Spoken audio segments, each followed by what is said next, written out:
Hello, Philadelphia! I'm Bruce Buffer. It's time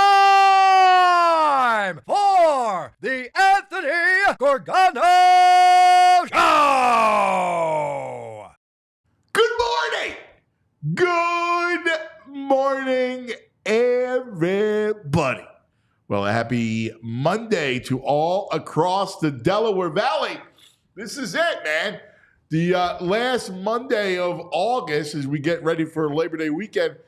And, they're back.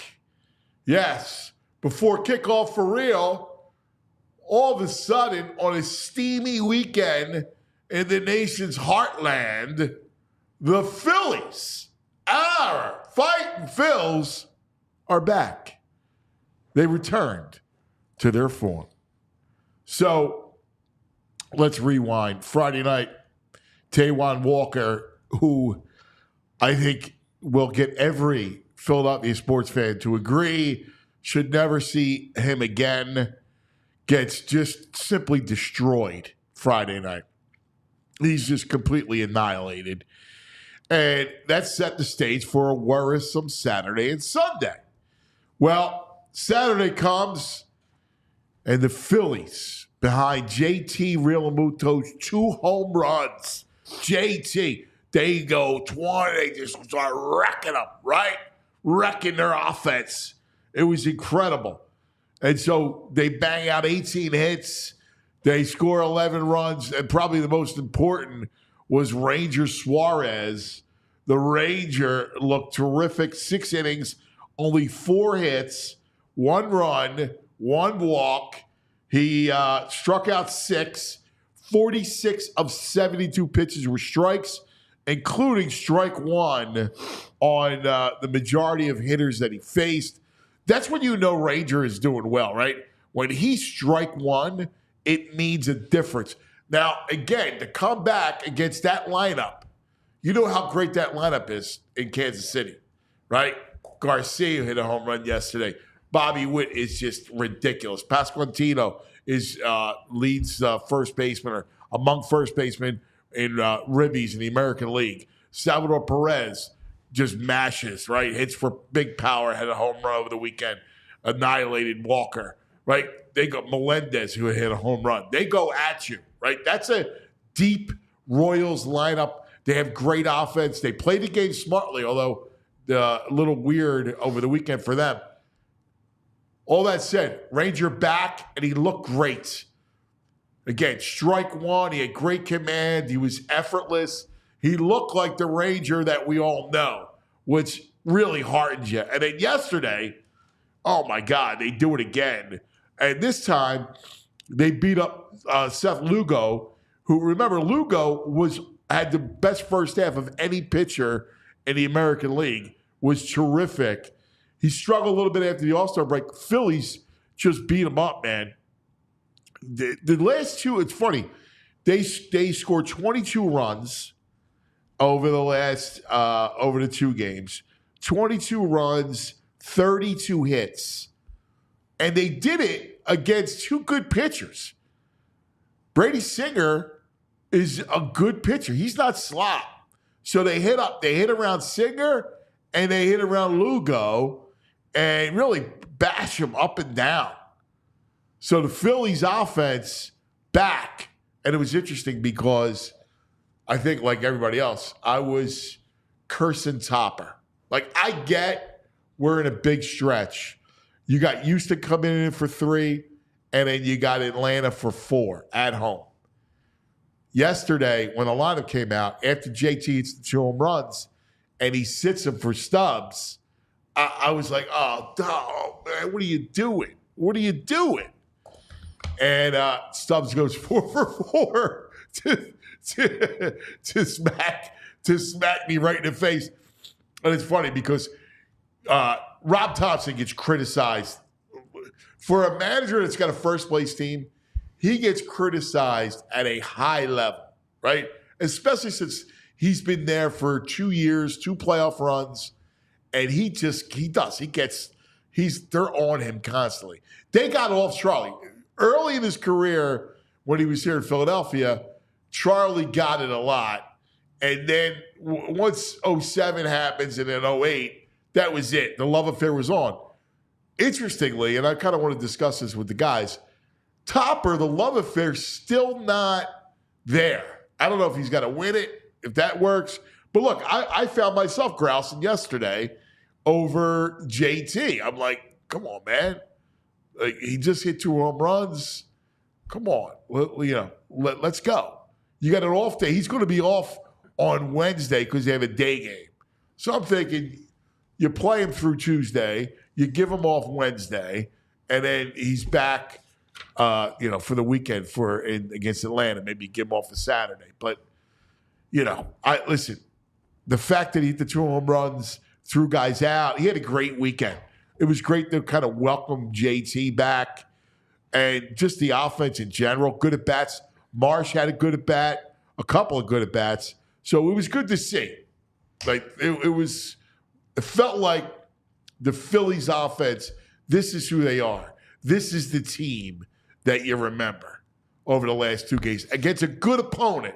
So you can't say, well, it's the Nationals. That's a good opponent that they did that to. So like I said, we got 3 with Houston tonight, tomorrow, Wednesday 4, and then 4 with Atlanta.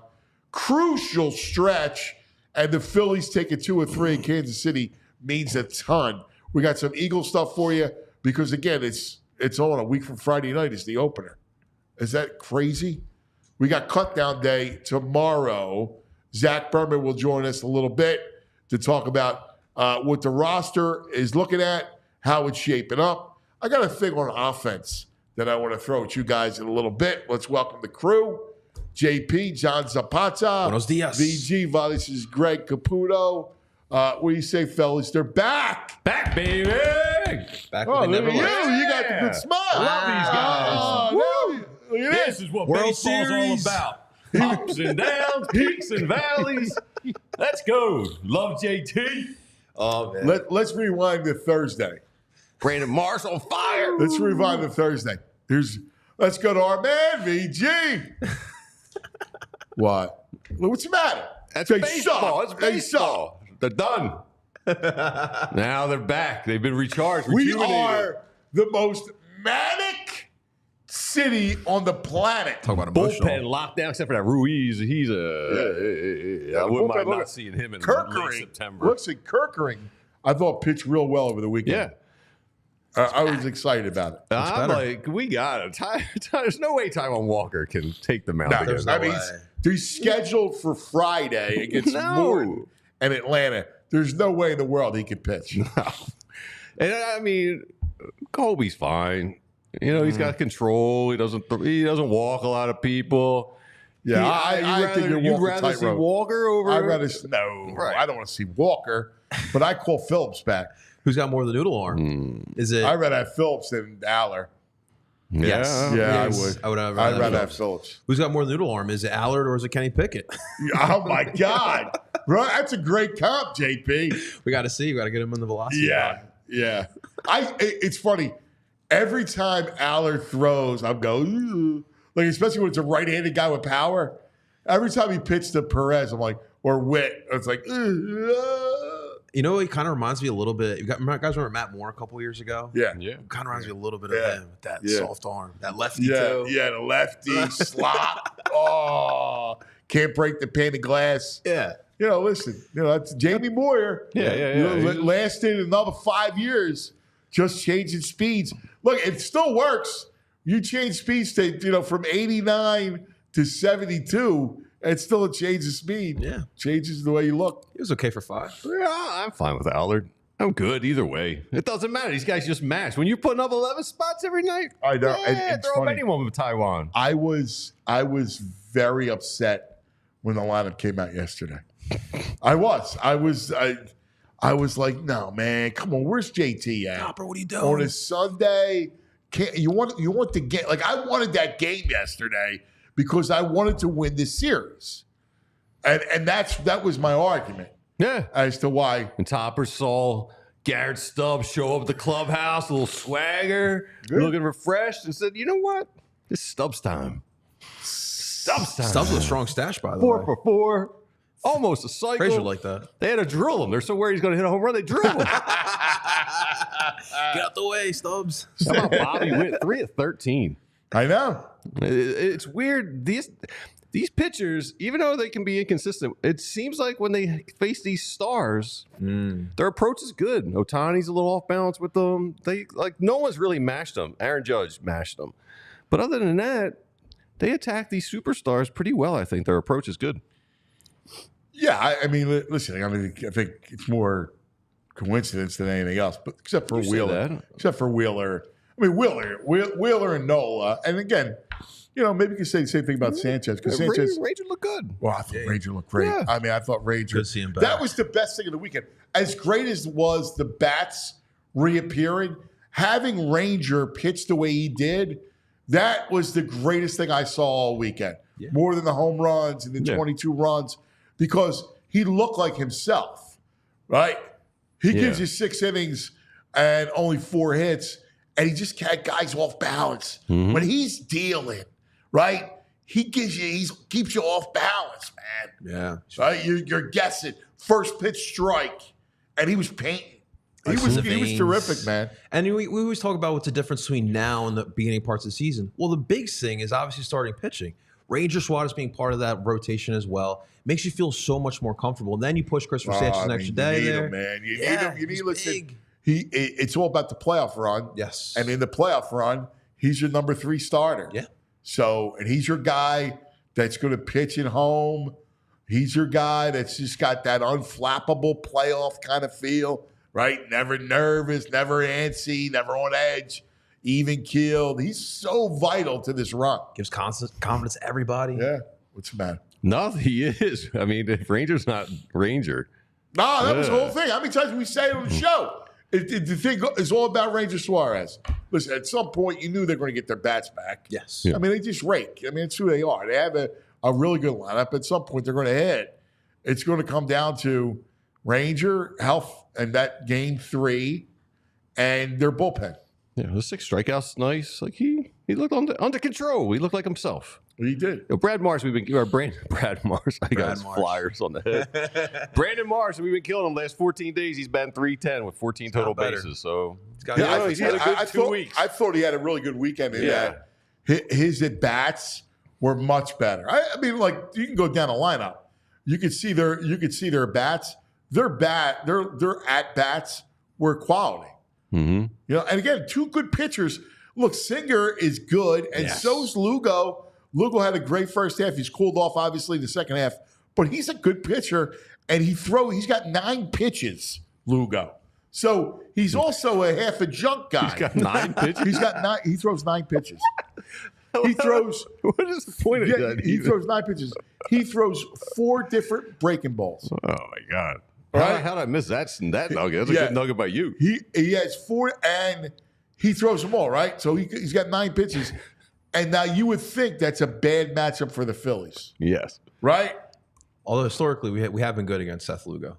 But you know what I'm saying? Yeah, You're like, I mean, they've been struggling against these breaking balls. When you throw 4 different kinds of breaking balls against a team that's a dead red team, that leads you to believe. So I was excited the fact that they were able to get to Lugo, that they were able to just kind of, their approach. It's not a ballpark you expect 11 spots to go up on. Yeah. No. I mean, it was hot yesterday. The wind was blown out, but that's not a hitter's friendly park. So it was just a good. Felt good, man. So good. I'm going down tonight. All the right. boys out. They come out. I'll be cheering them. Yeah. Ah, that's awesome. No one better boo them down there tonight. No. Now it's good. Yeah, we're all good. How do you think now. the crowd's going to be tonight? You think we're going to like be 30, good 40? weather. No, I could see it'll be a sellout, I think. I could see it being back. Yeah. Like, I could see. Like May? But yeah, I could see it back. The fact that they go to Kansas City, they survived this trip. 3-3, man. God, thank God. I mean, honestly, I was hoping for 2-4. Yeah. So I get 3-3. I feel like I'm on the top of the moon. Now, I can totally see this fan base tonight where it all starts. Right? Like, they're going to be fired up. Houston. The bats are back. Wheels. The Strohs. Wheeler. Wingate. Yes. Get fired up, Philly. I love it. Yeah, I think everybody's going to get nuts tonight. Yes, as it should. And the thing with Taiwan is just so brutal is like he gives up the early runs. Yeah. Like as soon as the game starts, you're in the hole. Yeah, and like anyone, like I'm just thinking, Allard. I was impressed by that guy yesterday, the noodle arm. But I like Topper's Floss. He's going to better. Yo, we got 10 days till kickoff now. I hear. That's what I hear. 10 days, right? Well, 10 days to Thursday night. Yeah. Yeah, we have season kicks off. 11 It's AJ on. Brown days. We had week 0. Yeah, how'd you spend week 0? And I loved it. I actually did not have any practice. I watched start to finish. Louisville. Yeah, there it is. Wow. I watched start to finish Florida State and Georgia Tech. There you go, cuz. From Dublin. Joe Tessitore was on the call. Yeah. How was the He game? was great, Joe. Joe's good at college football. Yeah. They had a Guinness Oh, at halftime. nice. You know, they went back and it looked like a fresh pour. Was it did they cut to like Dublin shots, like during commercial breaks and all that? Yeah. Nice. Yeah, Gotta make because it Pat out McAfee, who's awesome, right? He was there. Oh, he was in Dublin. He was there. Yeah, He was definitely there. Hammered Yeah. on Friday. Yeah, he's the greatest, that dude. He really is. He's the best. And it was just a big party. I loved it, man. It was college football. I was back. I tried to watch Montana State Oh man, that's a game. and New Mexico. Yeah. And I was like, nah, I couldn't do it. Couldn't do it. I watched a little bit, and then I was All like, right. You're not a lunatic. yeah, I Nice. just It's nice to know you're I normal. couldn't- Nice to know like, you're normal. Florida State, it was a great game, man. Georgia Tech with the Down the upset. wire. Oh, those! The Jackets are that back. was huge, man. and then yesterday, USA, Little League World Series. Yeah. How great is? I love the Little League World Series. I freaking Also love a it. walk-off bunt. What a game! That was a great baseball game, man. That was what we live tremendous. for. Don't forget, we're brought to you by TrueMark Financial Credit Union. That's right. Check out TrueMark.com/PHLY. Stop into your local branch to learn more about the credit union difference at TrueMark Financial today. All right, JP. All right, cuz. Speaking of which, tell us about TrueMark. Love TrueMark, guys. All right, let's talk real quick about them. Ladies and gents, it's coming up, right? Labor Day weekend. We're either going down the shore, we're going to the Poconos, having a little barbecue in the backyard, having all the family and friends over. You're getting the meats, right? You're getting your ribs, your chicken. You're getting that macaroni, potato salad, right? You got all this stuff. You're buying a lot of things, but it's all adding up. And then you don't realize it come that Monday or that Tuesday, you go back to work like, holy crap, I just spent a lot of money. Well, I want to keep one thing in mind for you guys. Keep in mind TrueMark Financial because they have this new money management tool that's really beneficial and it will help you track all your costs and expenses, whether it be everything you may need for Labor Day this weekend or whether it be for some of those group trips to some of your kids' sports leagues. Like, we know every weekend, it's got a different sport every weekend. I know that. I got a new tournament this Saturday. Baseball, fall ball starts. And so when Cuz is on the road, he's keeping track with that money management tool, and you guys can as well. All right. The mobile banking app offers convenience for managing finances on the go. My favorite part about it, we've all experienced that little mini heart attack where we think we lost our credit or debit card. Well, with their app right now, you can lock that card if you happen to go through that heart attack. TrueMark Financial is federally insured by the NCUA and is an equal opportunity lender. If you would like some more information, you can either go to TrueMark.com/PHLY. Again, it's TrueMark.com/PHLY, or we have 24 branches in the area for TrueMark Financial. You can visit any one of those branches in the Philadelphia area. They have amazing people there who can help you out and get your credit union career started here today. So manage those finances here today and start your credit union career here today with our friends over at TrueMark Financial. All right, JP, let's talk sports food. Yeah. Sports food, Philadelphia food. It's Primo's. That's right. For over 30 years, Primo Hoagies has offered a culinary experience that celebrates tradition, quality, and the unmistakable flavor, Philadelphia flavor. From their first store opened in 1992 in the heart of South Philadelphia, with sandwich shops in every corner, they were like, we got to do something special. So to stand out, their secret, it's the quality of ingredients that go into every hoagie, from the finest meats and cheeses piled high. Always pack those Primo sandwiches are the best right, to their award-winning seeded roll. That seeded bread is ridiculous. Primo Hoagie's committed to crafting sandwiches that set the standard for excellence. Now you can win them free for a year. Yeah, this is unbelievable. Just do yourself a favor. Download the new Primo Hoagies app. Enter for your chance to win a year of free hoagies. That's it, the year of the hoagie. From now through November 15th, when you download or update your Primo Hoagies app, all right, you can enter their new sweepstakes with one grand prize winner that's going to win free hoagies for an entire year. Now, you can only enter through the app, so make sure you download it. Hurry before it closes. All right, so check it out. To download it, the new Primo Hoagies app, go to primohoagies.com/app. You'll say what I always say. It's not just a hoagie. It's a Primo. All right. Now, big week for the Birds. Cut down tomorrow, 4 o'clock. Now that Jahan Dotson is in the fold, it looks like there's really only a couple positions that I think they're going to be looking at. So let's welcome from the all PHLY Eagles show, the great Z-Berm, Berman, Zachariah. What do you say, buddy? Big Hey, week. good morning. Good to talk to you guys. You too, man. Big week, buddy. We got a cut down day tomorrow. Where do you see some of the action, and how do you kind of looking at this roster pare down?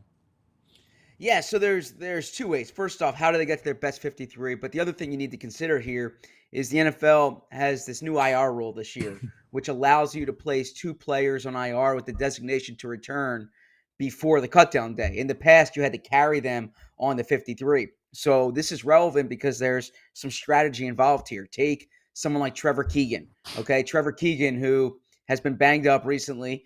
If the Eagles don't kind of see a role for him in these first 4 weeks, but they expect to have him back here middle of the season, let's say, you can put him on IR, designation to return, and carry that roster spot elsewhere. So there's some mechanics involved for Howie Roseman here and putting the roster together. But to answer your question, where I really see the competition here is along the offensive line, where they keep more veterans like a Brett Toth, like a Nick Gates. Yeah. I think linebacker, if they keep Oren Burks. And then the big question here is what they do at safety with James Bradbury. I don't anticipate them keeping him. Is there any position, now they got Dotson, is there any position that they would look to add after cuts? Like, I don't know, number 2 tight end? Exactly. Yeah, definitely tight end. Is that something? Yeah, tight end's a spot where, typically when you put your 53 together, and Bo and I both have our 53s up on allphly.com right now, you're typically carrying 3 tight ends. And I don't see them carrying 3 tight ends through the cut down day, because I think they're going to be looking at that market pretty closely. The third best tight end in camp's been E.J. Jenkins. I don't know if they're going to carry E.J. Jenkins on the initial 53, or if they do, I still think they look to upgrade that on the waiver wire. So that's one spot. I still think they could be in the market for a safety, for depth safety. And then I also think watch out for backup nose tackle. They have Marlon Tuipulotu, but if there's a big natural nose tackle that hits the market, it wouldn't surprise me if they look there. Wow, that's interesting. I hadn't thought about that. What is it, just for depth? Is it something that there's no concern about Jordan Davis, obviously, but is it a snap thing with him, like we talked about? No, it's more depth. That if Jordan Davis got hurt, that's such an important role, and so Marlon T, who he's been here now. This is his 4th year.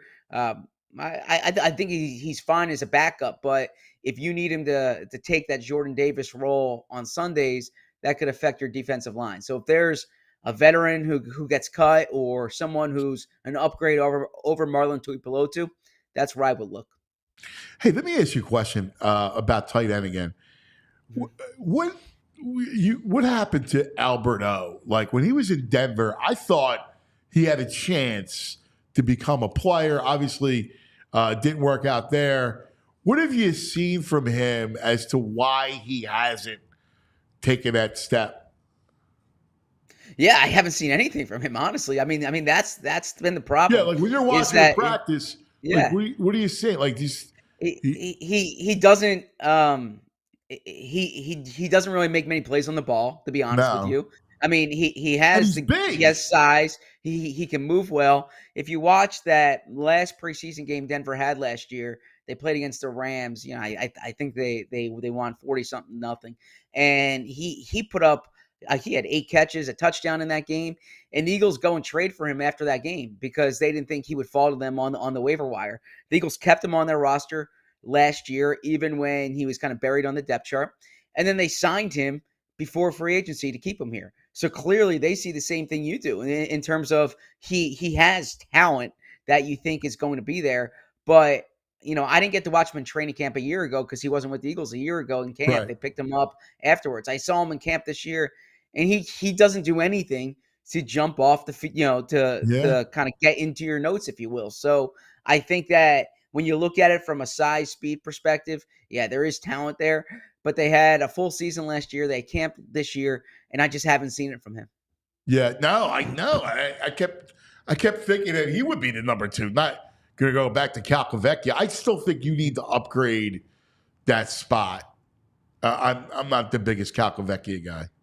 Yeah, so I really look at tight end. I thought they were going to address it during the draft. It wasn't a great tight end class. The board kind of didn't fall the way you would want in a few of those spots. I thought the veteran market they would look at. They did bring in CJ Uzama, and that just didn't work out. Nah. He's just not, you know, he's kind of shot there in that regard. He just doesn't have what he used to have there. Grant Calcaterra is someone that they took in the 6th round 2 years ago. They've been developed, or you know, he's going into year 3 here. They've been developing him. He's a good pass catcher. And that's something that's jumped out to Nick Sirianni, but I don't think he's what you need from a number 2. Now, there's a chance Jack Stoll becomes available if the Giants move on from him. He's someone who at least the Eagles know. He Yeah. can block. He can fit there. But if you're looking for more of a dynamic pass-catching tight end as the number 2, Grant Calcaterra is the best hope they have on the roster for it, but I think that they can definitely look elsewhere. And there are guys like, for instance, a player I've kind of had my eye on throughout the offseason is Donald Parham from the Chargers. The Chargers have loaded up on tight ends. Yeah. This is like a 6'8" red zone target, played for Kellen Moore last year. If he becomes available, and I think that's a chance, that's a place I would look. Yeah, Parham's another one because he's got soft hands. He's monstrous. And you remember they had all kinds of injuries last year to their wide receivers, so he got kind of thrust into it. But yeah, he was always a guy that would catch touchdowns, and you know he was a target. He's the same thing. I would definitely I like him. I look him. Yeah, I think you know Calcaterra is more. He's almost like a big slot, if you will, right? Yeah. As opposed to an inline guy, and I think that they can. I think they can find more of an inline guy. We'll see. We'll see. Who was when it comes down to tomorrow defensively? You mentioned Bradbury, and that appears to be it. Any other spots in the secondary? Like, how's that shaking out now? Yeah, so at corner, and we've talked about this throughout the summer. They're deeper than they've been. So Eli Ricks is someone who I think should be on the team, or he should be on an NFL roster. Like if you want to do a player for player trade, I think that would make sense because he's 22 years old. He's 6'2". He can cover. He's got ball skills. I like Eli Ricks a lot, and I love. In fact, I love him, and he's buried in the depth chart. Exactly. Fact, so he's your fifth. If I was Howie, I can get something for him. I would actually like to. I'd move him. Yeah, that's the way I would look at it. Is that you know a 5th, 6th corner is a luxury for you. Really, a 6 he's your 6th corner, and that's a luxury for you. Yeah. And if you can add whether it's say a second tight end or maybe a third safety or maybe just a draft pick inventory because you traded some for Dotson last week. That's where I would look. And there are teams that need corners. So I'm curious to see what happens with Eli Ricks tomorrow. At safety, I mentioned James Bradbury. They have 2 kind of down the depth chart guys that I think you know the viewers and listeners should keep their eyes on, and that's Tristan McCollum, who's played well this summer. Tristan McCollum was on practice squad last year, elevated at the end of the year. He's flashed at camp, and I think he's going to put his name into consideration. And then a player I would really watch is Andre Sam. He's an undrafted rookie from LSU. Yeah. So one thing, if you're kind of looking for clues in the last preseason game, Andre Sam took the most special team snaps, okay, of any player who played on Saturday, and that stands out to me because I think, and we all know this, when you're looking at roster spots 50, 51, 52, 53, you're thinking about special teams, and I think he can have a definite role there. He's a little bit old for a rookie, but if you're looking at an undrafted rookie, I don't think you mind that so much. You're looking at how he can help now. And the other thing to consider is I know Howie and Nick Sirianni have taken pride in keeping undrafted rookies. They've kept one each of the past 3 years under Sirianni. So if you're looking for the undrafted rookie who has the best chance to make the team, I think Andre Sam. It's a good call. Hey, Zach, what is going on with Nolan Smith? Like, he seemed to be the only starter that dressed, and he didn't look great. Are they trying to send him a message? Yeah, that's the way I would perceive it, right? Is I think Vic Fangio sending him a message, because for him to play in the third preseason game and play as much as he did, that there's now you can make the argument that more football is better for him. He's still kind of a developing player, but there are a lot of guys that did not dress who could have used football, and so I think the fact that he was out there does send a message. Nolan Smith has, we've talked about it going back to when they drafted him. He has the athletic tools. I haven't seen it enough from like the pass rushing perspective. I think he needs to put that together. The one thing I like about Nolan Smith when he's out there is like you're getting an all out effort player. Like he's running sideline to sideline. He's chasing everything down. He's providing value there. The thing is, that's not how you want to describe your first round pick. That's not how you want to describe the number 30 overall pick in the draft, right? You want someone who like is using those physical tools. So I need to see him take the athleticism, the natural athleticism that he has, and really turn that into legit pass rush moves. In the secondary, do you have Job and McPherson practice squad or making the team? Yeah, so Job's a tough call this year. He was probably their top special teams player last year. And I mean, you can make an argument for keeping him for special teams only. Here's kind of the issue that I have when I put it together. Anthony and I were just talking. You have 6 corners if you include Eli Ricks. Right. If you put Job in there, that's 7 corners. I have a hard time keeping 7 corners. So I do have him on specialty. Oh, I'm sorry. I do have him on practice squad. He's someone who, if you were to trade Eli Ricks, you can keep him on as the 6th corner. I just think he's squeezed out. Zach McPherson, similar 2 years ago, he was hurt last year, but 2 years ago might have been their top special teams guy. But I just can't see you keeping 7 corners on this roster. Hey, I want to get this to you. We're excited. We talked about Dotson coming when we did our emergency pod, and to me, having that third receiver that is a great matchup for you, right? That can get behind the defense. It's a slot guy that you can move on the outside. Really good fit. So we love this offense, right? Going into this year, the offense, unquestionably on paper, it's the best skill offense ever, Yes. right? So we know it's an offensive league.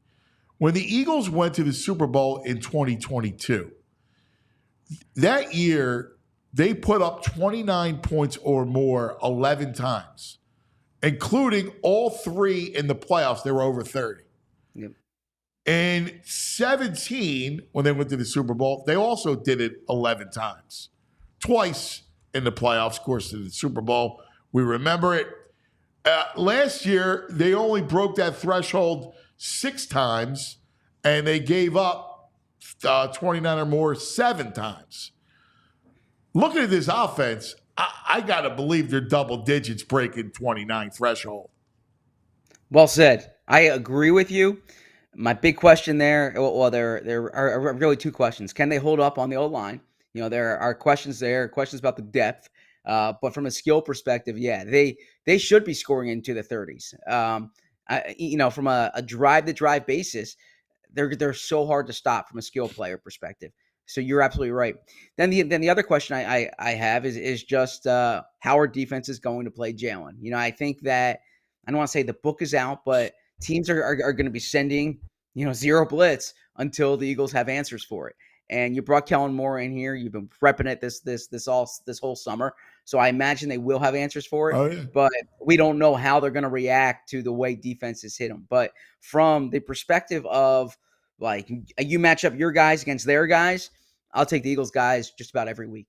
Yeah, no, I mean, it's funny. I went through this offense, and I'm looking at the points and all, and I'm looking at this offense, and I go, the only way that this offense doesn't do that is if, like you said, the O-line is injured, and because there's some depth issue, that's what kind of cripples them.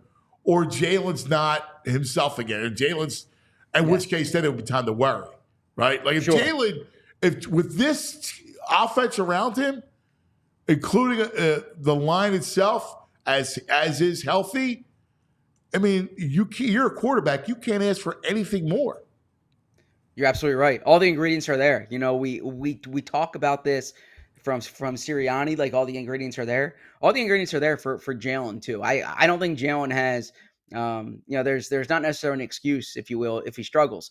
Also, when you talk about this offense, I thought you made the best point on the emergency show the other day with the Dotson trade. Is this doesn't just upgrade you from a number 3 wide receiver, it gives you better insurance if AJ or Devontae go down. And I think that's a key part of this trade, because Dotson, from my view, and from listening to your view, is a starting caliber wide receiver. So they didn't really have that. So you don't want to lose AJ or Devontae, but if one of them goes down 3 weeks, 4 weeks, I think Dotson can step in and give you like above replacement level. Exactly. Like, because guys are going to get dinged up, 17-game season, and going pre-Dotson, there's like nobody. And I'm not saying to like VG, well, you act like they're getting some stud. Jerry Rice, whatever you said, Jerry Rice, Randy Moss, whoever, Wes Welker, whatever hyperbole you tried it out there.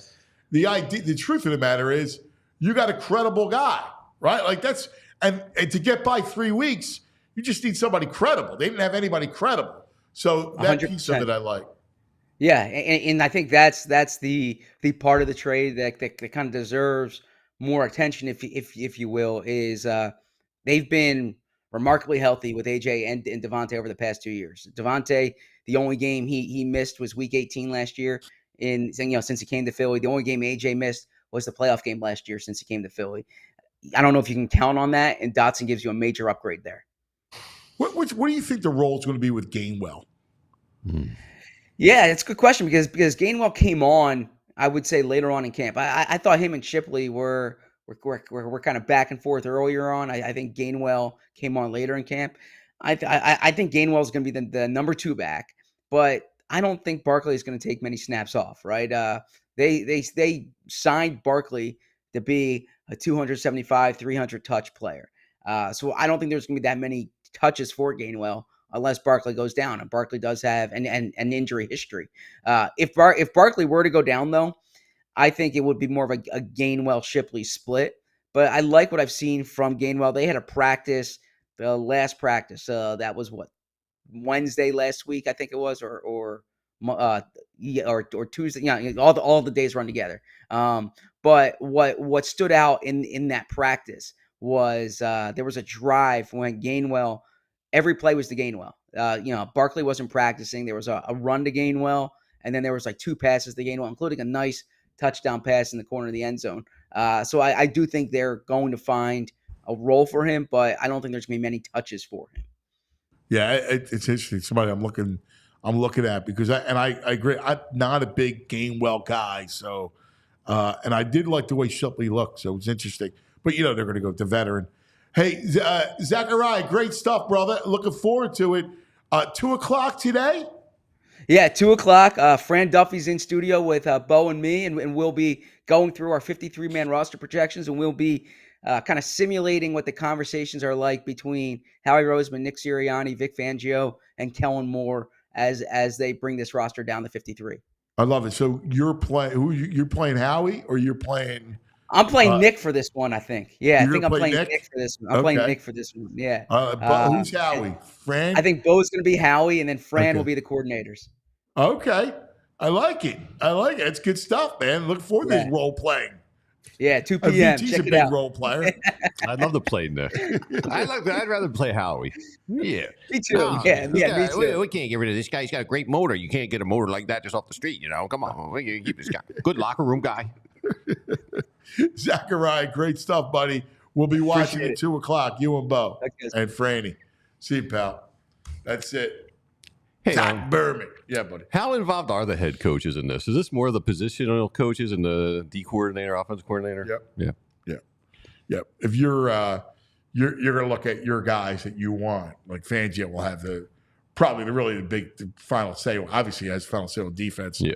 But he'll get his wish certain things. How we look at it, go, well, I need X, Y for special teams. I need this.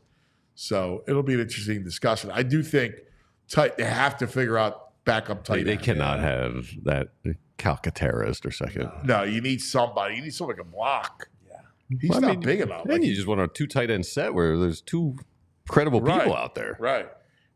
They used to be, big, right? 12 personnel. Yeah. When you had Ertz and Goddard. Right. When you think about that. They like at least – now, it's interesting because Sirianni liked to run a lot of 12. Yeah, he does. Even 13. Whereas Kellen Moore likes to run 11, which is your 3 wideouts and 1 tight end. Well, maybe that's what they're thinking. Calcaterra won't get on the field much. I don't know. You can't even say healthy either, the Calcaterra. I know. And Gainwell just is like, over dude, him. So I agree. unexciting. He is uninspiring. Yeah. There's nothing special. Right. He doesn't pop. Like, he doesn't flash. He's like Brent Toth. He's another guy. He plays every offensive line position. Just okay. He's not great at any of those. How's this guy still here? He's versatile. He's Toth. Right? I know. Like it's like a color, right? It's Toth. Toth is toast. It goes with anything. It just blends in. Like you need some Toth. Like nice earth tone. It's just there. It's right? like khaki. Right. You need it. It's not glamorous. Yeah. But Gainwell, I don't know. I you know what it is with him? He never looks dangerous running the ball. Yeah. No. You don't get scared if you're the defense. No. He's not going to turn the corner. He's not going to rip one for 30 yards. He can't bust one. No. Now, listen, he'll do little things. He catches the ball out of the backfield, but he's never like that. Oh, he's always I'm smaller, worried. too. He's always a smaller back. It's like 5'10", like yeah. 210, 220, like, yeah. You definitely better than Gainwell. Yeah. I picked up Shipley for my Dynasty League There you go. as one of my rookies, so I'm really hoping that he has a good, Gives you some Here touches. we go. Don't career. you love it now? All the fantasy guys come out, tell you who's on their teams. Yeah, I picked up this You guy. got Sunday Ticket, saying this fantasy team. Here's the shame about fantasy, your own team. It works as a general conversation, but it never works about your own team. It's like your golf game. Nobody cares about your golf game. I hear about Skee's golf game all the time. I know. And nobody cares about it. Nobody cares about your golf game. Nobody cares about your fantasy football team. Nobody cares about how you watch the Premier League on Saturday morning. Like, we're inundated with those 3 items. Oh, every day. Every day. Between Skeeves and JP, you're guilty of it too. At least It's just a soccer. JP dresses. He doesn't wear the kit every day. Skis wears a kit every day, it feels like. Oh, yeah. not every day, Yeah, a little bit. You're maybe a bit. once a week. This portion of the program brought to you by the Bet Parks Sportsbook and online casino app. We'll call them. That's right. The Bet Parks Sportsbook and casino app coming up. We'll talk to the brain, kind of sets your whole week. But tomorrow's a big day because tomorrow we'll have cut down day. The Dotson thing, and and to risk blowing it out of proportion like VG says I do, I just think was a very important, very good signing. I agree with that. I needed that. I needed that number 3 receiver. Yes. I agree. Some more experience. Fit Dad CEO says fantasy football haters always crack me up. Yes, people care, and it's a conversation piece. Go yell at the clouds, cuz. No, I love fantasy football. Like, listen, CEO Dad, I love fantasy football, but I don't care about Steve's team. Like, I don't care that he drafted Shipley, which is like, I don't know why you would draft Shipley. It's not like he's going to play. Well, he's a rookie. I got Marvin Harrison Jr. Yeah, but he's not a guy that, Marvin Shipley, I don't think is a guy that's going to ever become a big player. I like the kid, but Shipley's a draft and stash guy. Cause I don't know. I wouldn't take him, but whatever. I just don't think it's for a show. Like when we do shows, I have the geek on every week. I love the fantasy football talk, but I could do without Skeeves' team. Well, I mean, does that make sense, Fitz CEO Dad? Well, do people come up to you like with asking for fantasy football? Like, people come up to me looking, and I'm like, dude, I don't want to do it. Well, no, I love it, and I do it, and we have guys, and I play it, so I love it. I love fantasy football, but again, Yeah, you know what? It's also, no one cares about your bracket either. Like when I'm watching college football or college basketball, and they're like, "Oh, I had those." Like, who cares? I just lost $50 with deals. I care about your bracket right now. Right? Nobody. Like you did analysis. You haven't watched a college basketball game all year. You know what it is? It's not fantasy football as much as it's somebody. Like if we all do it, nobody cares. In fact, it's annoying to find out that you're like Survivor pool. I'm still alive. There's 136 people. Like, nobody cares. Because here's the thing. You're alive, I'm not. Right. So, what do I care? Now, again, if there's 2 people and you're alive, all right, that's cool. I'm interested. Hey, let me ask you this. Skeeves posted something on Instagram this weekend. He was watching his Liverpool. He's a Liverpoolian. His Reds. And he's got closed captioning on during a sporting event that's in the broadcast is in English, and it's taking up a chunk of the screen. Like it's a distraction. Like what is up with the subtitles? That's not me. That's not my choice. Dude. It's my girlfriend. She has to have it on for everything. My wife too. She has to have for movies, events? Movies, yes, everything, TV, everything. She needs to have it subtitles. On because some people talk and she doesn't understand what they're saying, so she likes to read it because they don't understand the accent of something. Well, that makes sense if it's an accent, if it's a foreign show. Well, these are British guys, so they, Is she watching the Premier League with you? She watches from time to time. Yeah. Really? Yeah, she likes. Was she watching this game? No, this was actually on Saturday. This was. He's watching this alone with this on. This was Man City. Yeah. Great game. I got my wife into the Union in Colombia as well. Oh yeah, she's got that's rooting good. interest. John P says CC for sports is a major violation. I agree. It's just distracting up there. Because what happens is it takes away from the screen itself. Yes. 100%. The screen itself, because you're watching a game. Yes. Like, so you're not going to want to, And like, got to dive in. Those balls move quick. You're reading, you might miss something. Yeah. You can't be reading during a sporting event. You know what the other thing too is, it's why I'm not the biggest checking Twitter during a game. Oh yeah. Like the phone in general, I get the rhythm of like football. There is some downtime, and I get the idea that you can check it and all. But I'm not a big. I have a couple people that with my cousin and a couple of the guys, Toots or Boo or whatever, Vinny. We'll text during the game. But even that, like I'm going to watch the game. Like it's distracting. Yeah, I don't even like the ESPN alerts. I want to just watch the game. I did turn them off.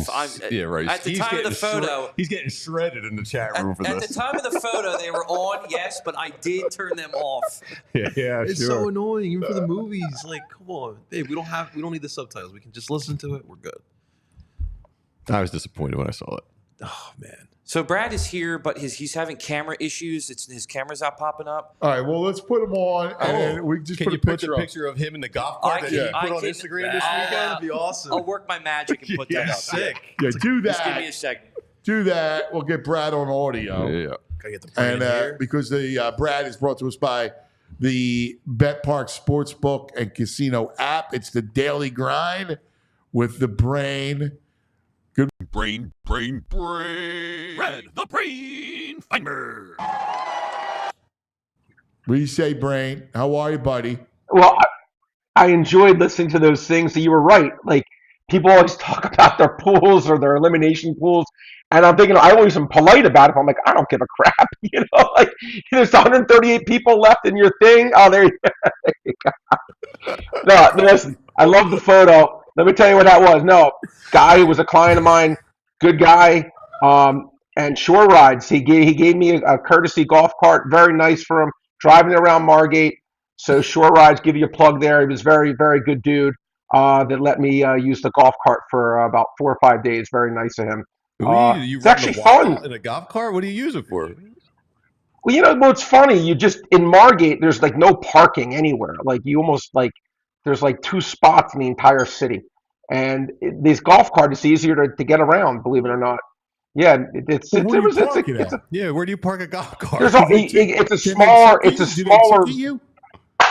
no, it's a smaller thing, so it's actually a lot easier to get in to spaces because it's much smaller Right, than but a car. is there any laws with the license plate? The fact that they can't. No. Although my fiance got a ticket for being on her cell phone while being on the golf cart. So there you go. Do you know I pulled you over? You gotta get She got pulled over by a You cop. like riding a for bike, being- Brad? You're down the shore. Hop on a cruiser, a beach I cruiser. look at me in the photo. Obviously, I'm not using my bike. They're in Brigantine too, Brad. I've seen them all the time. I mean, I'm keeping it Just real. Another world. But, golf cart and around yeah. Margate. It's a nice, happy world. It's a great world. Listen, It is. It's funny. I'm going Here's back. the golf I'm going cart back tomorrow to Florida. Connotes like quaint, easy, right? Like beach. Yeah. Simple life. Like, yeah. No, regal, no stress. That's a word that's never been used to describe me. I'll tell you that.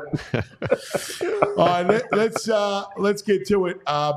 We got a big weekend ahead of us. College Absolutely. football is started. We started with an upset. Georgia Tech, outright against FSU, which was a great game. I watched every second of it. You know what's funny, Anthony? I had an opinion on Florida State in the game, but Florida State was a team I thought generally was overrated coming into the year. And it's interesting though, the team I made one of my big future bets, and God, you talk about a bet that doesn't look good right now. I thought the ACC was a very fugazi conference, which is probably going to be correct. Didn't like anyone from the ACC. The big favorite was Florida State. And you know who I took to win the ACC at 18-1 odds? And I thought I made the bet of a lifetime. Then I watched them against Nevada. Not the bet of a lifetime. Yeah. SMU. Yeah. They're obviously moving into the ACC. Big thing. What are you going to show? Man, they were losing that game 85% of the way as a 27.5 point favorite. Usually these things in college football, Anthony, we talked about it on the air the other day. I will be more aggressive in moving my power ratings in college football than in any other sport early, maybe more so than other handicappers, because I do think a lot of it is you're guessing, there's turnover, every year is different, what's going to be. And we're just doing our best. Everyone, I don't care if you're the best handicapper who ever lived, until they start playing the games, it is somewhat of an educated guess, right? And, when you... Because here's the thing. You don't... People go, well, they're bringing back 9 of the 11 starters on defense. But if those 9 kids aren't that good, what does it matter that they're coming back? Yeah, no, 100%. 100%. That's it. And I couldn't agree with you more, Anthony. That's such an important thing. But listen, I'm really looking forward to football. I can't believe it's actually here. I'm so excited about it. This is, Anthony, me and you talk about it all the time. This is my favorite part of the year, and we're going to get, hopefully a great 18 weeks. Hopefully the Eagles will have a bounce-back season. Dallas, you saw the injury to Bland, right? Yeah. Another big thing for Dallas, another big negative.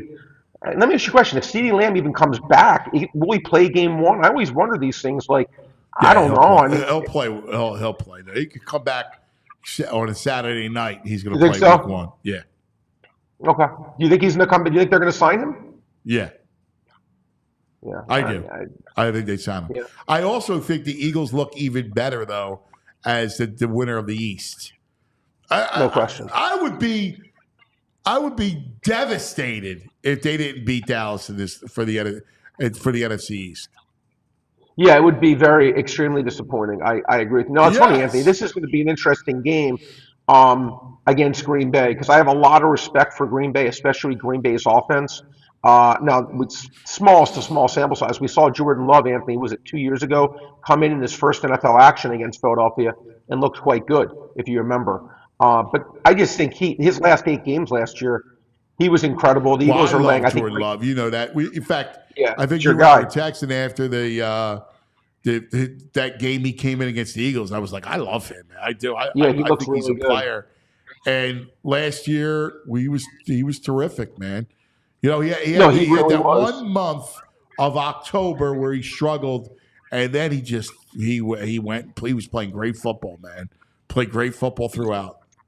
Yeah, no, 100%. And look, this is a game, Anthony. Usually I look towards unders in the beginning of these games. Usually the week one's more of an under week traditionally in the NFL. And it's interesting. I will tell you, but that rule change, Anthony, is going to move the ball up about 4 yards. Yeah. 4 yards every kickoff. So I think that's worth maybe at least a point in these NFL games because you're getting 4 yards consistently over like however many kickoffs you're going to have in a game. It's probably worth a point over the course of a game.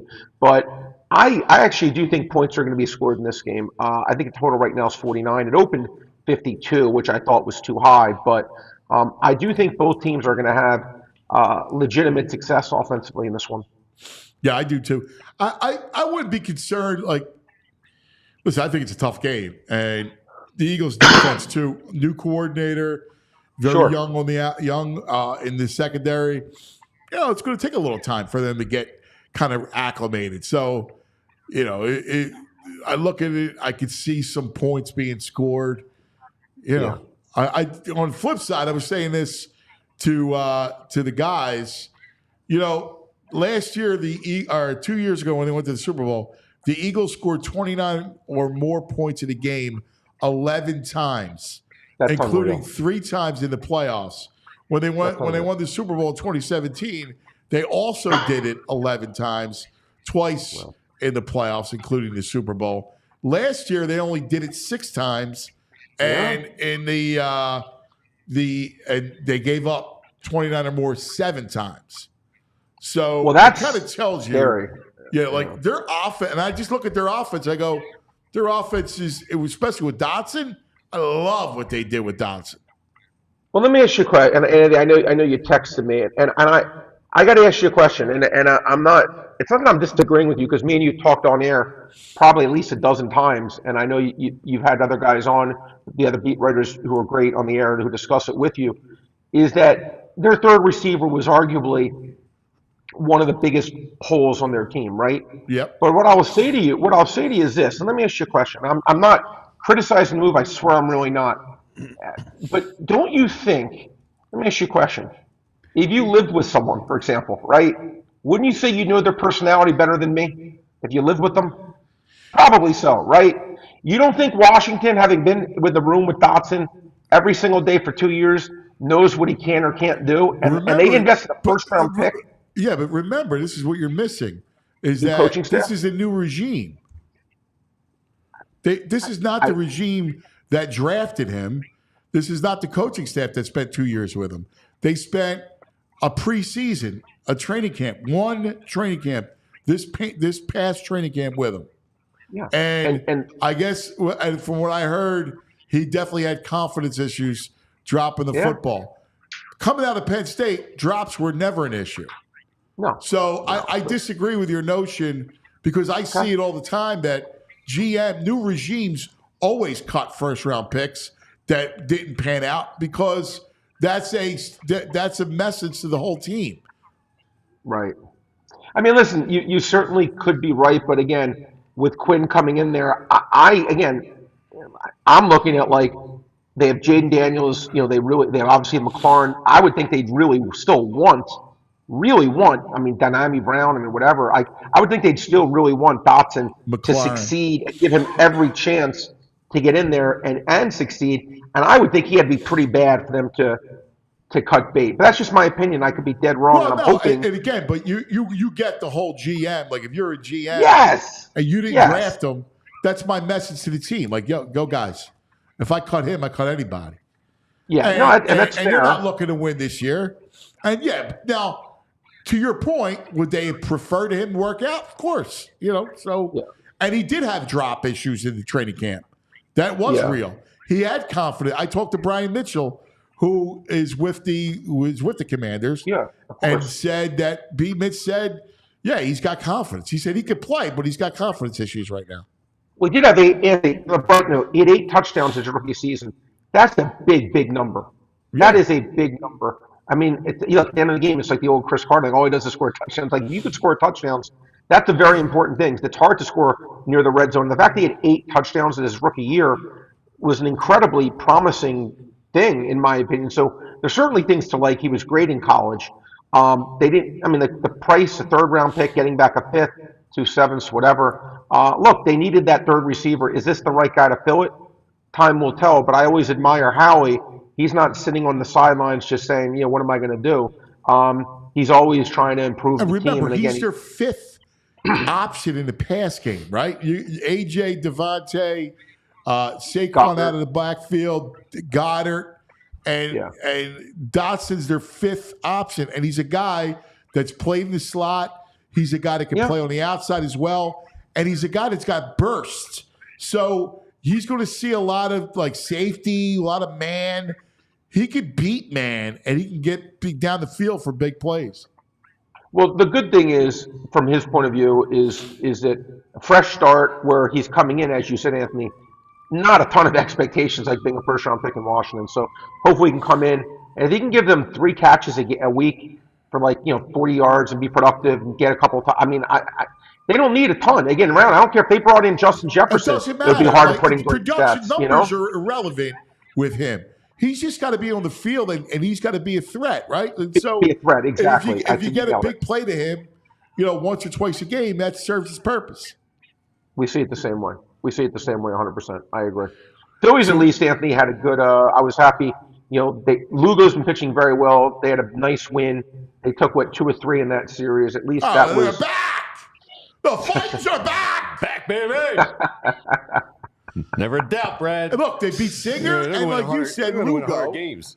Well, those guys have been pitching well. I mean, those guys have been pitching well. That Kansas City has had a very good year. So, I was at least encouraged. They finally scored some runs. Yes. I mean, it's been just a dry spell. Now, obviously, Houston's been another really hot team that's coming in. And then they have Atlanta, I believe, after that. This is a stretch where you want to see them hopefully right what had been a very poor ship. And Ranger Suarez, to me, that was very great to see, Anthony. Yep. Him coming back. That was the highlight of the weekend was Ranger. Highlight of the weekend. They're back, baby. He's the most. Anthony, is this a stretch to say he's like the key to the team? I said it. I've been saying it for the last month since he's been out. That he's the key to the team because he's their 3rd starter. You got Wheeler and Nola, but you got to have Ranger, and they don't have anybody else you can count on. Sanchez is nice, but Sanchez starts at a game 4, right? That's what he does. You need the lefty, and you need Suarez, who's got very little agitation, who comes in, he's calm. You need that presence in a rotation in a playoff series.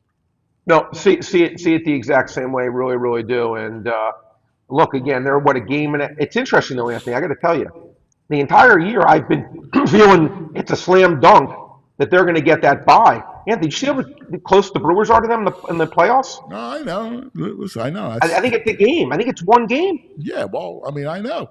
They were tied. Yeah, every game is every game is of paramount importance. I don't understand how the Brewers is good. That's why this time of year is the best. It's funny, Anthony. My bet for the day, and it's going to be in the Phillies game tonight. And I'm going to go under in the 5-inning line. Ronel Blanco's been Houston's best starter all year. Zach Wheeler to me is obviously Zach Wheeler. Total's 4.5. I feel very good. Zach Wheeler will hold them to 1 or less runs. And Blanco's been very, very good all year for them. It only usually goes 5 innings. I say that, again, I would have made this total 4, maybe even 3.5 juice to the over. I think 4.5, we get a little bit of value taking under with 2 really good pitchers, especially Wheeler being elite. I think it's a tad too high. And I think, I feel very good that this is going to be a low scoring game through 5. Probably like under 8 also in the game, but I prefer the 5-inning line just because I'd rather deal with the 2 starters. All right. Is that it? Yeah, that was not a card I like today. It's funny. I had very rare, very, very rare. It's literally the only bet I made all day, which probably never happens, but that was literally the only bet I put in the entire day. All right. Brad, Brad, I'm going down tonight. Give me a player to hit a home run tonight for the Phils to bet on. Oh, man. God. I'm trying to think with odds. Yeah, you know what's funny? I will actually Marsh is probably getting one. Marsh is seeing the ball better. He's had much better at bats. I'll go with a brand. You want to throw a pizza bet, whatever? Take a shot, dart. Go with Marsh. All right. What is he? He's got to be what 8-1. 10 I think they're waiting to see. I don't see a line on him yet. Well, here, can you read me real quick, VG? If you read real quick the odds on like the top 4 or 5 guys. Schwarber's plus 320. Bryce is 380. Trey 460. Bohm 650. Nick 650. JT 650. And Stott? Bryson Stott 10-1.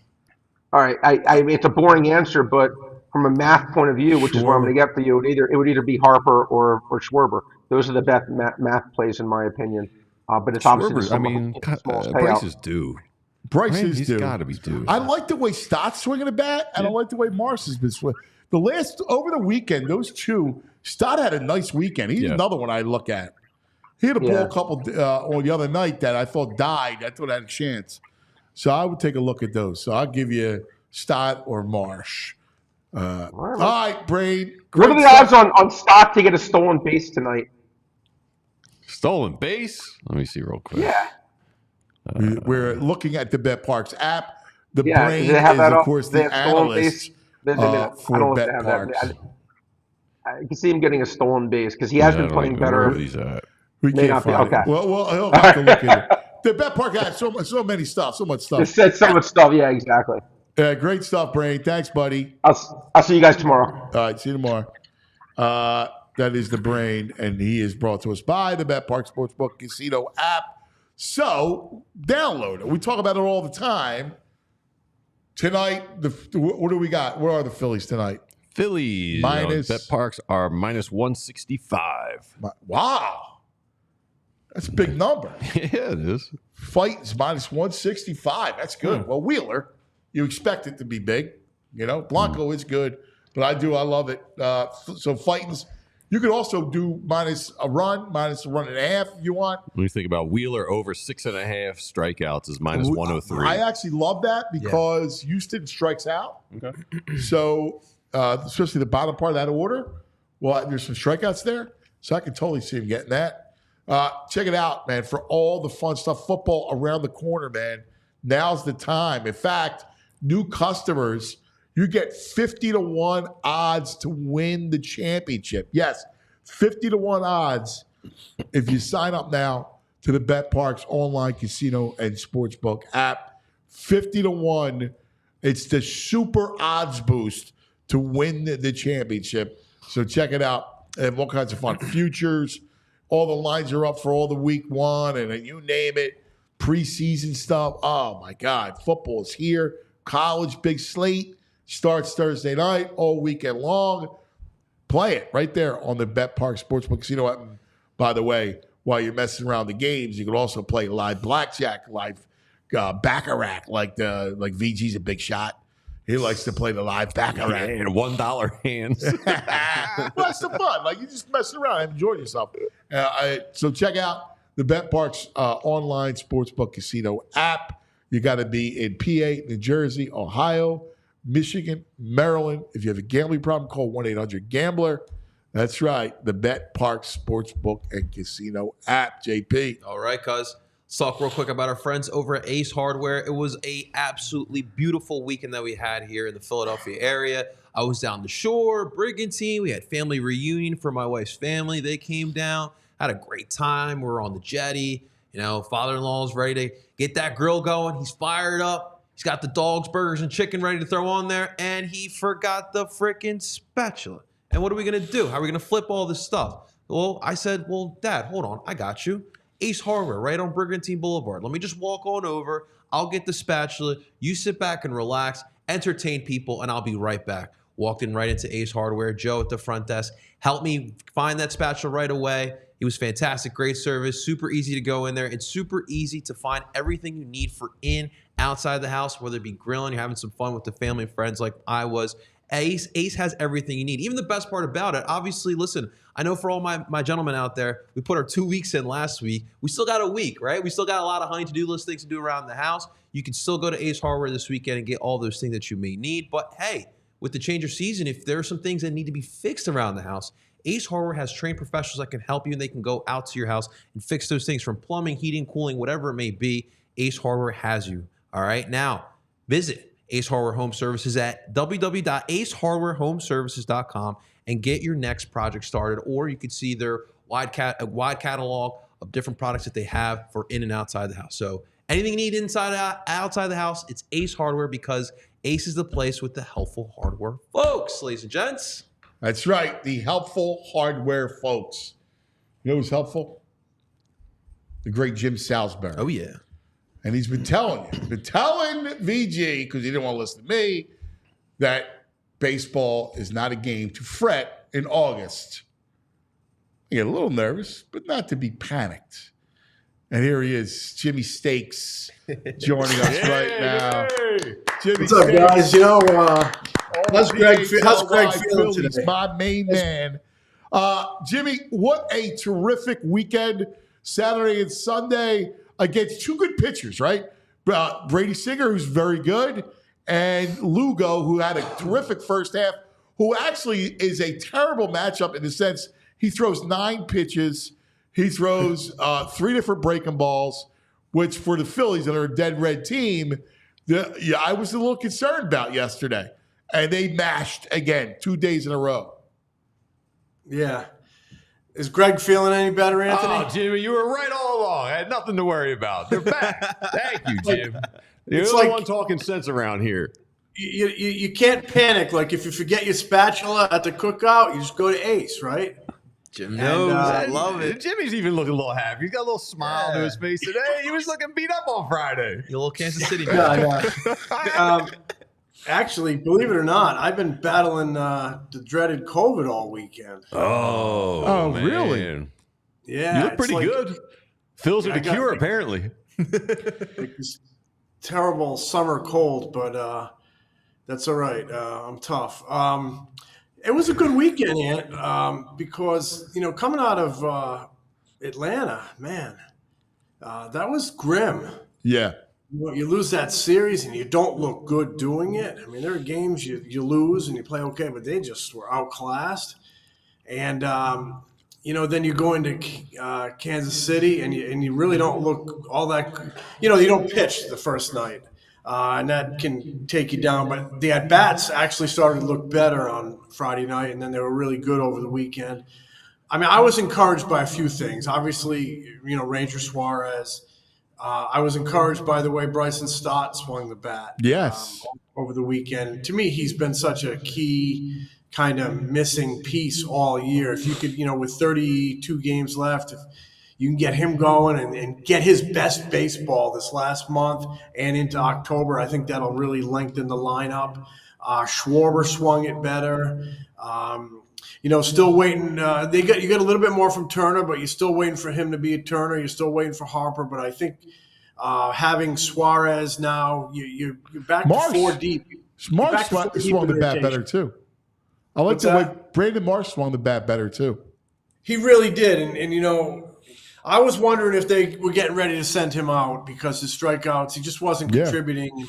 I think we talked about it here, not as a punitive measure, just as a get him right measure, because Cody Clemens was also a left-handed bat, swinging it well in AAA.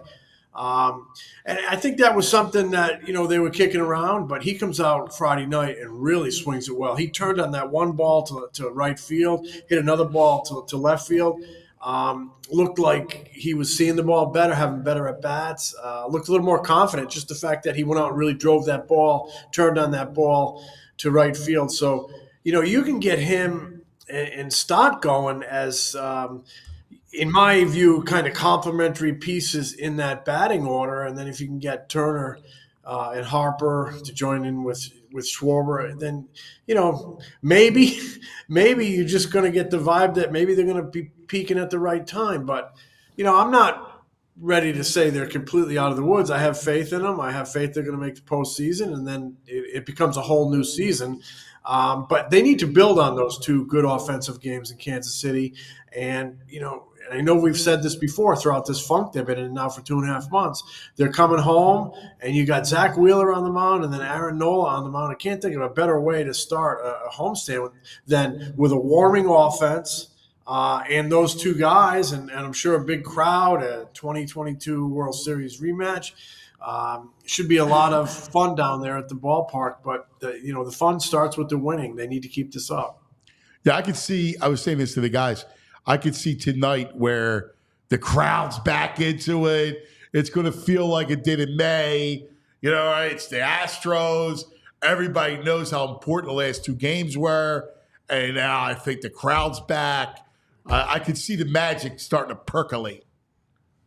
Yeah, and that's what offense, I think people love offense. And offense, when you're on the bases, creating energy, scoring runs, offense can really electrify a team emotionally.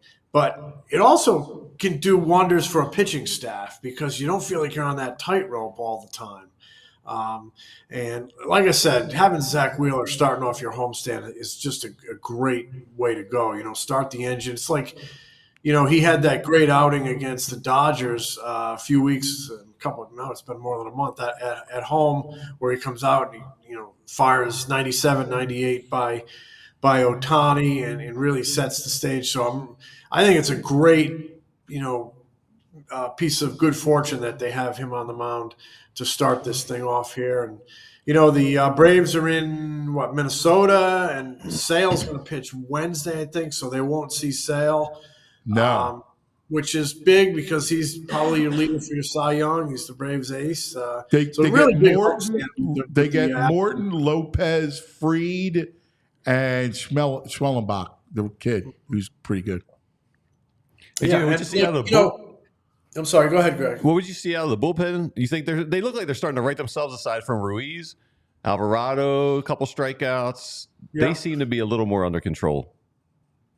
Yeah, and bullpens are like that, up and down, up and down. And, I thought Rob Thompson did a good job getting Alvarado in there to a couple, low-pressure situations where maybe he can build some confidence. I think he's kind of a guy that thrives on momentum and putting 4 and 5 good outings together and getting some confidence. So maybe he's on the way back. They just pitched so well those first 2 months, a little more than 2 months, and that extended right to the bullpen. And they've had a lengthy in the bullpen. Since the All-Star break, they haven't thrown enough strikes. But if they can get it back, they can be dangerous at the right time. It's still, to me, going to be a wide-open October tournament. Whoever – I know this is crazy simplistic, but whoever plays the best – whoever moves runners, whoever plays great defense, whoever gets the big hit with runners in scoring position, and, of course, whoever gets good pitching, starting and bullpen. That's how you win the big tournament. That's how you win those 13 games.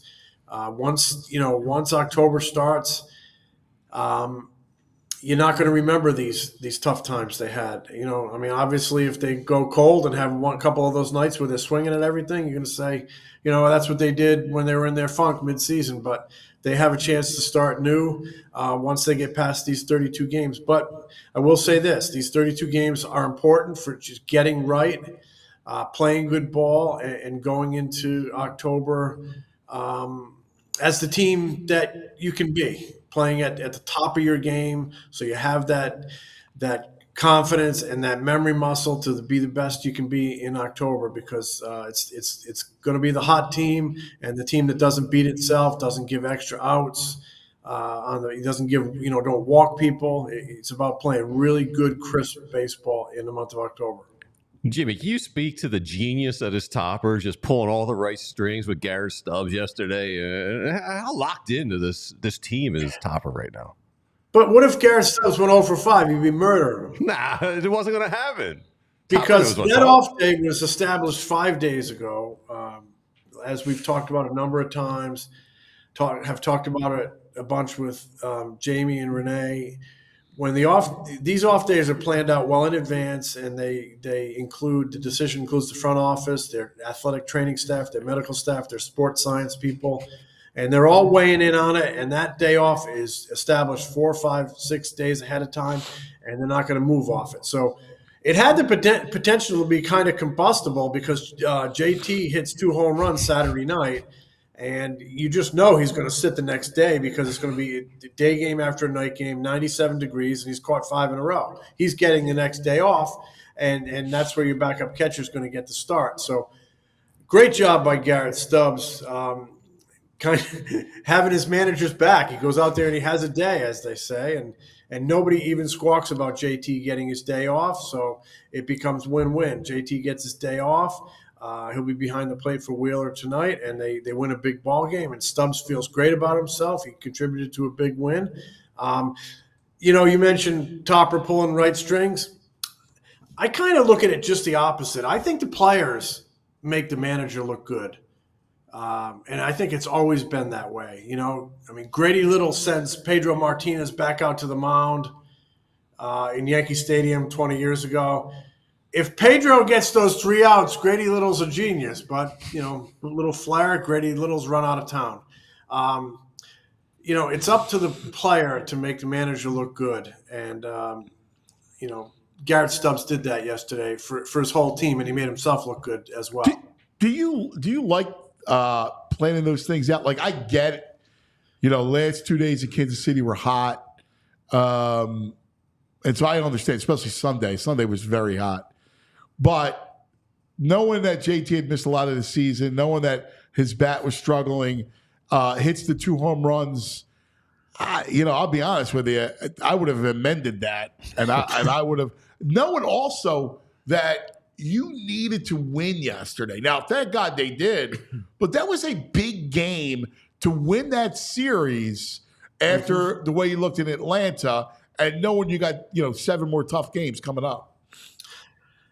As soon as he hit those 2 home runs Saturday night, I was like, the word I just used, combustible. This could be real. This could explode. If they get hammered tomorrow and they don't hit, and you just took your hottest bat out of the lineup because it's a prescribed day off, people are going to lose their mind. And I understand it. But they have a process, and they are going to stick to it, especially with – No, I know they do. I'm just curious about you. Oh. Do you like – to go more day to day? Do you like having like normally I agree. I would that's a day you sit JT, but you got to give yourself, I often think that you got to give yourself a little wiggle room in case you want to, I need the game. I'll give him Wednesday's a 4:00 game. I'll give him Wednesday off against the Astros. Yeah. I actually like planning it out a little bit because I think if you amended your play, like you tell the player the plan, he can kind of plan his week in his mind and manage his body. Now all of a sudden, if you change that up, players feed off that and they sense like something ain't right. They sense a little panic, and all of a sudden now they might press. I am big in the sport of baseball because it's every day and it's so long. I'm big on routine. And I think in the end, routine works. And when you deviate from the routine, people take different things from it. They think, my manager, that's fair. My manager doesn't have faith. My manager's panicking. I'm a big, and other sports are different, but in baseball, I just think steady wins the race a lot of times. It does. You're right. It does. And I guess I'm not looking at it as a panic situation. I'm just looking at it as I want to put my best lineup out on the field and knowing where I'm at. And I'm not saying I hey, JT, you're off. And then all of a sudden I'm going to go back on that. If I tell the guy he's off, he's off. But I not build it in. I just, and maybe because what you've already, and what you're doing is like hand in hand with that, you've told Stubbs, hey, you got Sunday. So Stubbs is kind of gearing his whole prep toward I'm in there Sunday. I don't like ripping up the plans. And I know there's probably times when you have to, but They have a lead. They're going to the postseason. I do think you can budget a little bit for October. And I know it drives people crazy when they lose and they don't have their best players on the field, but sometimes it's one step back to take two steps forward. And Garrett Stubbs made it all work. And the offense as a whole made it all work yesterday. Because I'm sure when Rob Thompson got on that bus Saturday night, he's human. He probably thought about the same things we're talking about. Get killed tomorrow. He actually said it. He's like, good move by me. He was joking around. You're right, like talking about it. He knows it, like especially here. He's interesting because they get on, fans get on Topper a lot. Like he's not, even though they've won a lot and they had that magical run 2 years ago when he was a darling. He has a lot of critics.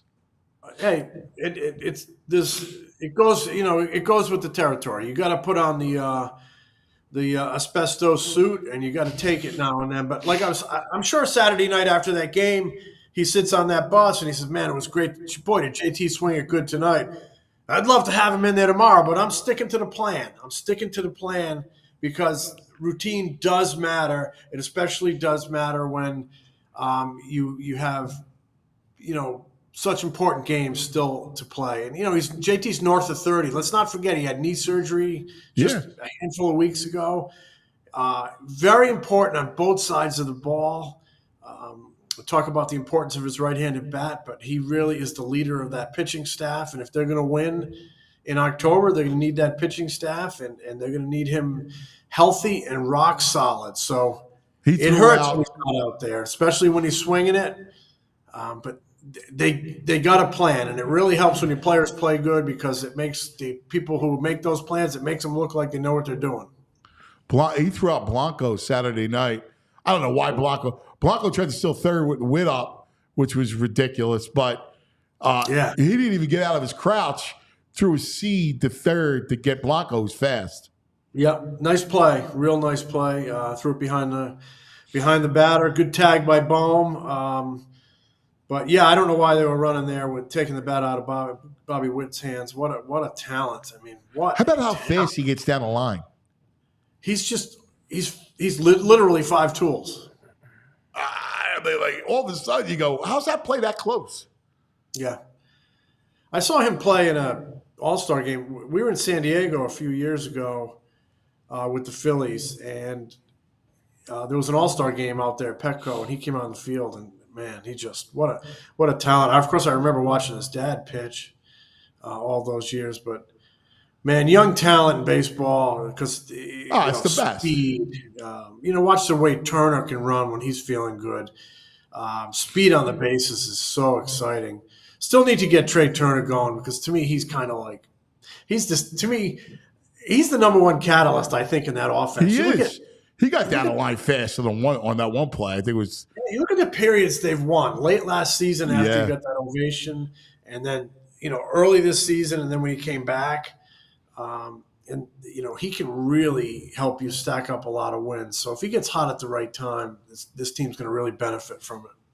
Hey, one Bobby Witt story that I just heard yesterday from a buddy of mine, that when Witt was being scouted, his high school team, he was ridiculous, right? So everybody went to see him play, and the kid struck out his first at bat. And like they were freaking out, the fans were freaking out over their chant, overrated. He strikes out, goes right to the rail, starts cheering on his players. By the way, the second at bat, he hits a home run, right? Goes around, dabs up everybody, right to the rail, cheering his players. And he's the bat boy. They don't wait, usually the on deck guy will get the bat. Bobby Witt went out every at bat and retrieved the bat. He was the bat boy on that team. Talk about a plus everything. Teammate. Well, a good scout will scout all that. It's makeup. Does the kid compete? Is he a good teammate? Does he support his teammates? Does he hang his head after he has a bad moment in the field or strikes out?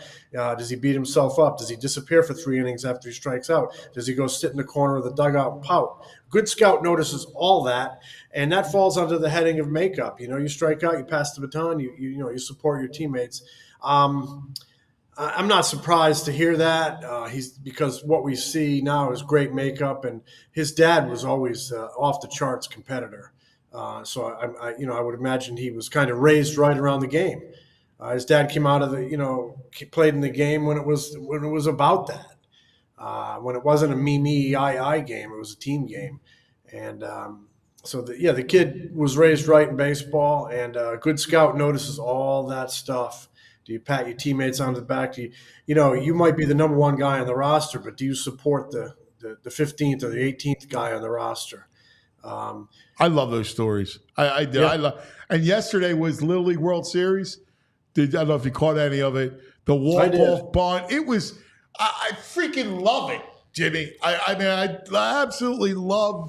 I'm living it right with mine. We got fall ball starting up, and it's the greatest. Watching those kids yesterday, how great was that whole scene? The kid from Chinese Taipei pitched the day before, right-hander. God, what mechanics! He was throwing a breaking ball. He was throwing a riding fastball, and then they moved him to right field. I guess he'd reached his pitch limit. Tough way to lose, on an error, but it just shows. You put the bunt down. Essentially, you put the ball in play. You never know what can happen with runners on base. But it was a nice display of sportsmanship that the coach from Florida, the team from Florida, really tried to comfort the kid who threw the ball away. He'll grow from that, and I know it's a goofy cliche, but in that game, they're all champions. Yeah, no, it's the best. You kidding me, Jimmy? Great stuff, Steaks. We love you. You got it, buddy. Tell Greg to chill. 32 games left. We're good. I'm going down tonight. I'm ready to go. 100 wins. They're cracking the 100 win mark now, Jim. Look, he's got the hat. He's right. Yeah. He's as up and down as a reliever. yeah. Never a doubt, buddy. Thanks for getting me through that tough patch. Well, if they get swept here, I might have to come back and don't even say it. Why would you put that out into the world, Jimmy? No, take it back. This is all about October. He takes it back. Take it back. October can't go fast enough. Jim Salisbury, the grass. He is the greatest. Check him out. Love you, buddy. Man, you crack me up. He's a funny guy. I'm excited. I do think they're back. I think tonight's going to be fun. Dude, I think I'm going to bet Schwarber. There's nothing's going to be like a leadoff Schwarber on the night. We'll make the place go crazy. It'll be awesome. Go Stott. Start swinging a good bat. Yes. Go Stott. All right. Tell us about Rite Aid there, homie. You have us. You know what? I'm going to tell you about Parks Casino, and then you can tell me about Rite Aid, all right? Yeah. Well, Parks Casino, Street Road, Ben Salem, is the mecca for entertainment. The number one casino in all of Pennsylvania.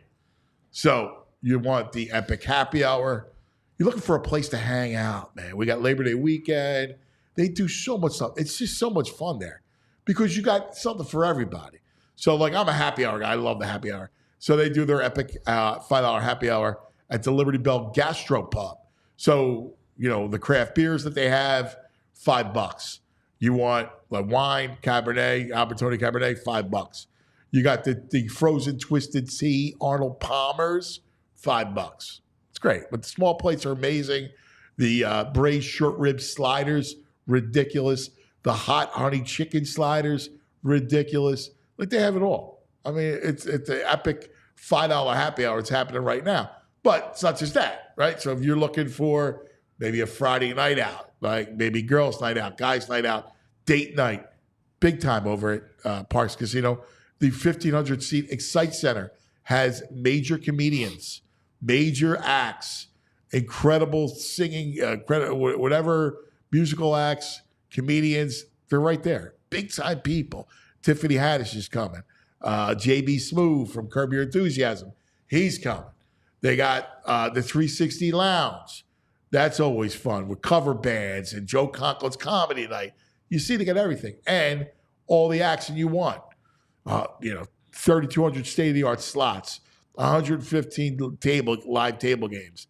You got the sports book, the poker room. It's all right there at Parks Casino. Make sure you make it, man. Go out this week and check out Parks Casino for all they have to offer. Parks Casino going to be 21. If you have a gambling problem, call 1-800-GAMBLER. Parks Casino, this is how you win. Allergies. Everyone's got allergies. Fall allergies are here, buddy. They begin the best now. Is you people are emailing you telling me to blow my nose. You're like, you're not aware of that. And I go, it's every day. It's all day long. We need a pallet of Kleenexes next to you to get through a show. Especially this, because it's like fall. It's moldy up in here. Yeah, it's moldy up in here. Feels like pigweed. I'm allergic to mold. So it's less outside, but I walk in here, my eyes start to go. I start to sneeze. It's terrible.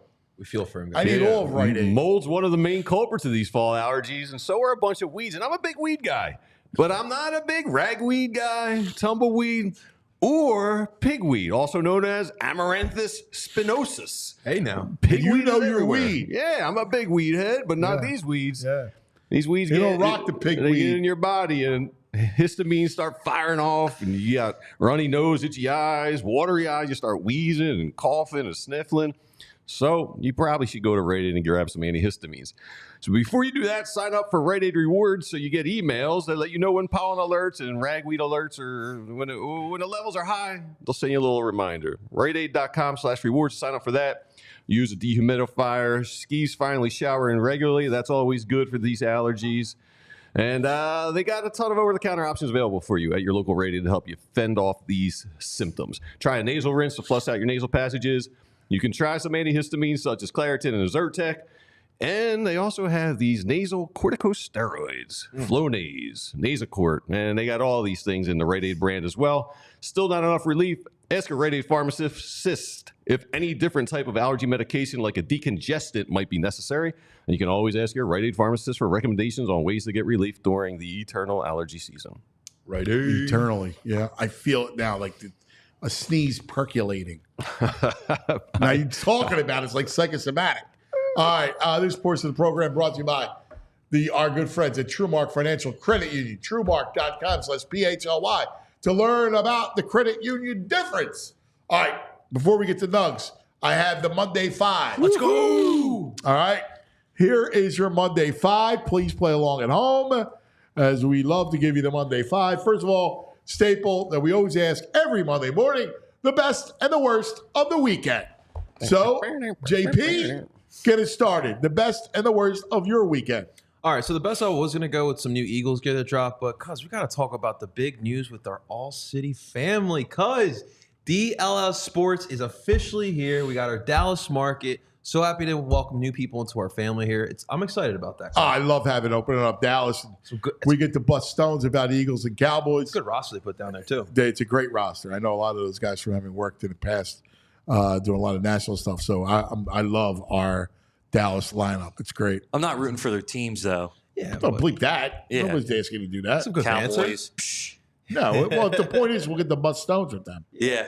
You know how that works. It's going to be a good year to bust their stones. Yeah, our Dallas, All-City Dallas market launched on Friday. Skeeves, best and worst of the weekend. Best. Just the weather went out. It was my girlfriend's sister's birthday. So I did a lot of drinking, had a lot of fun time. Yeah, great. Big liquid diet this weekend. Yeah, big liquid diet. What'd you do? We went out Saturday night. Beers, cocktails? What'd you Beers, frozen drinks. Frozen It was a drinks. frozen drink weekend Big for me. slushy guy. Where do you get the frozen Slushy drinks in weekend. Philly? We went to Silk City yesterday, actually, Oh, man. and they had a really good blood orange margarita frozen. Oh, yeah? And then Sound we went to terrible. Yards, and they also Nice. had this Schuylkill water that was frozen. It was actually pretty Schuylkill good. water. So I was All right. enjoying it. Yeah. My Freezing man. Yeah. What is your best? I went to a dark, dingy warehouse party Saturday night and saw some fire massage, an ancient Egyptian technique where they take a little hand torch and run it all over your body. So you went to a warehouse massage, not far from here. It's a warehouse party. I mean, that party. was just party. Yeah. I meant to say a warehouse party. Yeah. What else happened at the party? That sounds like a good party. I mean, I'm not. Especially when Stuff goes on at this party. Tell us when they ask for volunteers. Yes. Tell the audience what happened. A woman behind me said, "Oh, I'll volunteer. I've been waiting for a reason to take my clothes off." See, that's what VG. That's the party that VG goes to. Yeah, so it's like you need like the password at the door, like "Hello, Joe," like eyes wide shut. Yeah. Exactly. But who knew the fire? Like the heat permeates the muscles and relaxes. Everyone's having a good time with the fire massage. There you go. Ancient Egyptian technique. All right, worst of the weekend, JP. All right, so the Commanders just released their drink prices at the concession stands because at FedEx Field, which we all know is terrible stadium in the NFL. You can get a regular craft beer for $16.99, a large premium beer for $17.49. If you want a bottle of water, $5.99. I think these prices are a little bit ridiculous. A little bit. Let's learn from Atlanta, please. A bottle of domestic is what? A large domestic beer, $16.49. Wow. I mean, I don't know if that's that far off from Citizens Bank Park. Yeah, the 20. Because you're talking about They're the big ones. Yeah. Like FedEx Field though, like the team. I mean, we'll see the team, but that's a terrible stadium. Yeah, well, pay that price is just You know what brutal. grosses me out at Citizens Bank Park? The Surfside. The Surfside, you love pay those, $18. I'm a Surfside guy. I like Surfsides.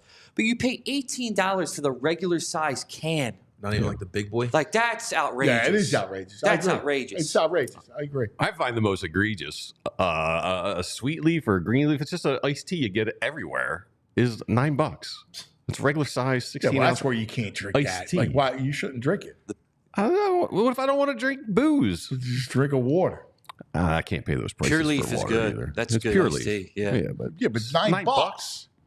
No, the move is to bring it down with me. I'm an idiot. Like, Well, I don't yeah, know why well, I just don't that's- stop at the store and grab a couple on my way down. Well, that's goes without saying. That's at a poppy store, man. But I don't know why you would ever buy it. Is my point.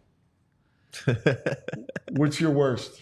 My worst is fantasy football. I had my draft last night, and it took 3 hours. It's my man right here. Dude, you have no patience, bro. It took 3 hours. You Well, like- we did a Yeah, Dynasty but League. that's what it's supposed to take. Nah, man. Because he's got 20 plus rounds. Dynasty League, it was Yeah. 23 rounds, and it was 2 minutes each pick, and it dragged on. What's wrong with that? I wanted to go to bed. If you're going to draft and have the draft's the most part of the best part. Exactly. Yeah. Oh, well, I drafted well, but it took a little too long for me, for my liking. All right, what do you got? Yesterday was a great day drinking day. So I went to the South Street Beer Garden. I just wanted a margarita with salt. Classic. Salt was out of stock. What? No salt. You have to order on your phone. No salt option for my margarita. What? Really? Ruined my desire for an afternoon nice margarita. Wow. It's a real bummer. Violation. I don't like, I Yeah. can't do the Got the margarita without margarita? the salt. So you do sugar? No, I didn't do the sugar. no, sugar. Sugar was rim? an option. Sugar, No, that's who puts hard, sugar man. on it? That's- It's so sweet to start with. Yeah, that's horrible. That's a I'm not a big fan of the sugar rim, but I know some people that's like scheme. it. All right. All On right. that. Let's go. Question number 2 is this. Give me the 1980 watch. All right. So in 1980, we're trying to figure out if we can replicate that. How do all 4 teams finish, JP? All right, here we go.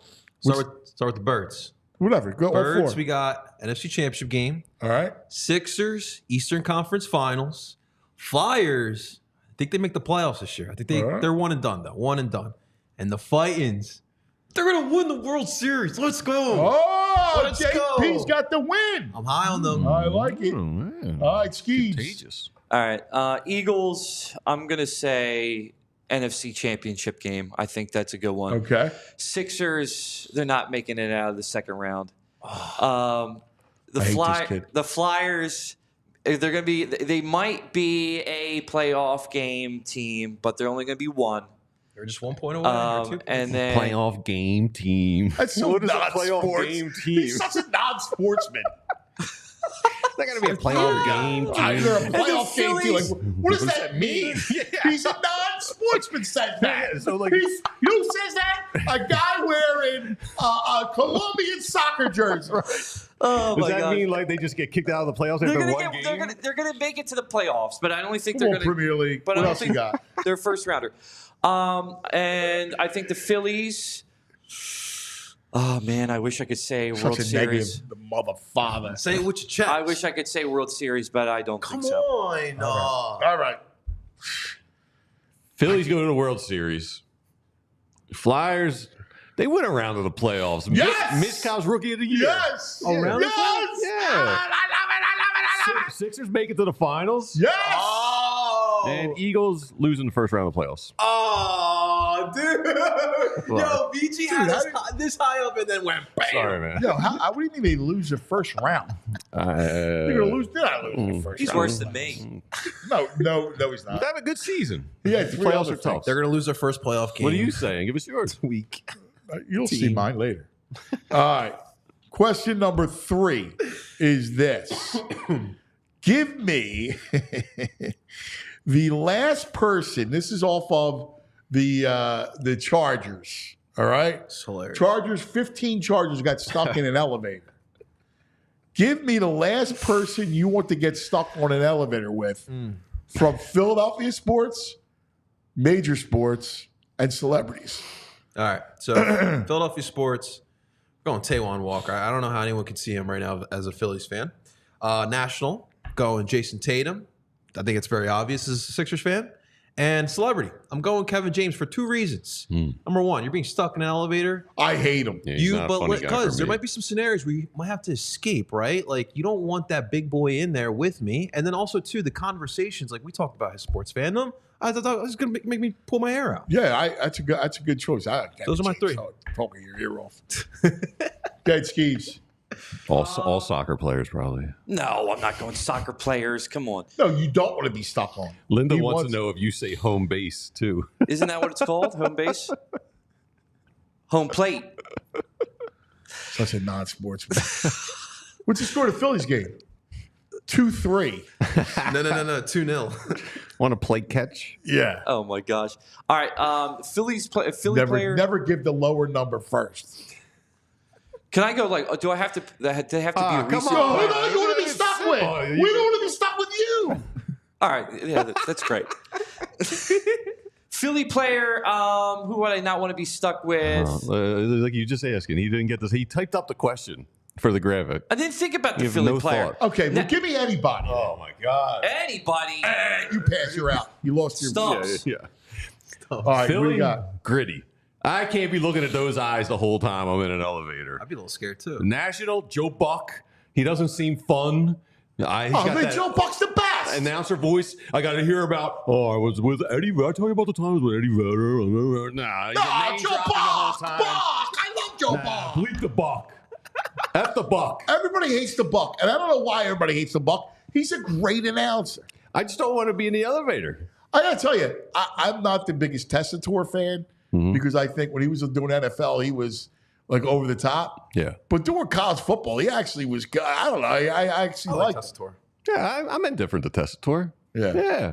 And celebrity Carrot Top. That guy, he looks weird. His jokes stink. Dude. I'm out on Dude, Carrot I Top. saw him at the Super Bowl. Me and Baldy had him on. Is he crazy looking? Yeah, dude.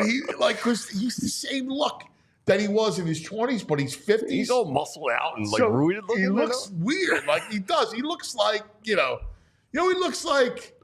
looks like Jim Carrey in the Grinch. Like he's got that kind of weird plastic, weird face. Yeah. Oh, my God. Yeah, that guy. That's is good. dry. Yeah, no, I find and his he- humor He's hard. atrocious. Yes. There's a lot of comedians I would not want to be stuck in an elevator with. Yeah.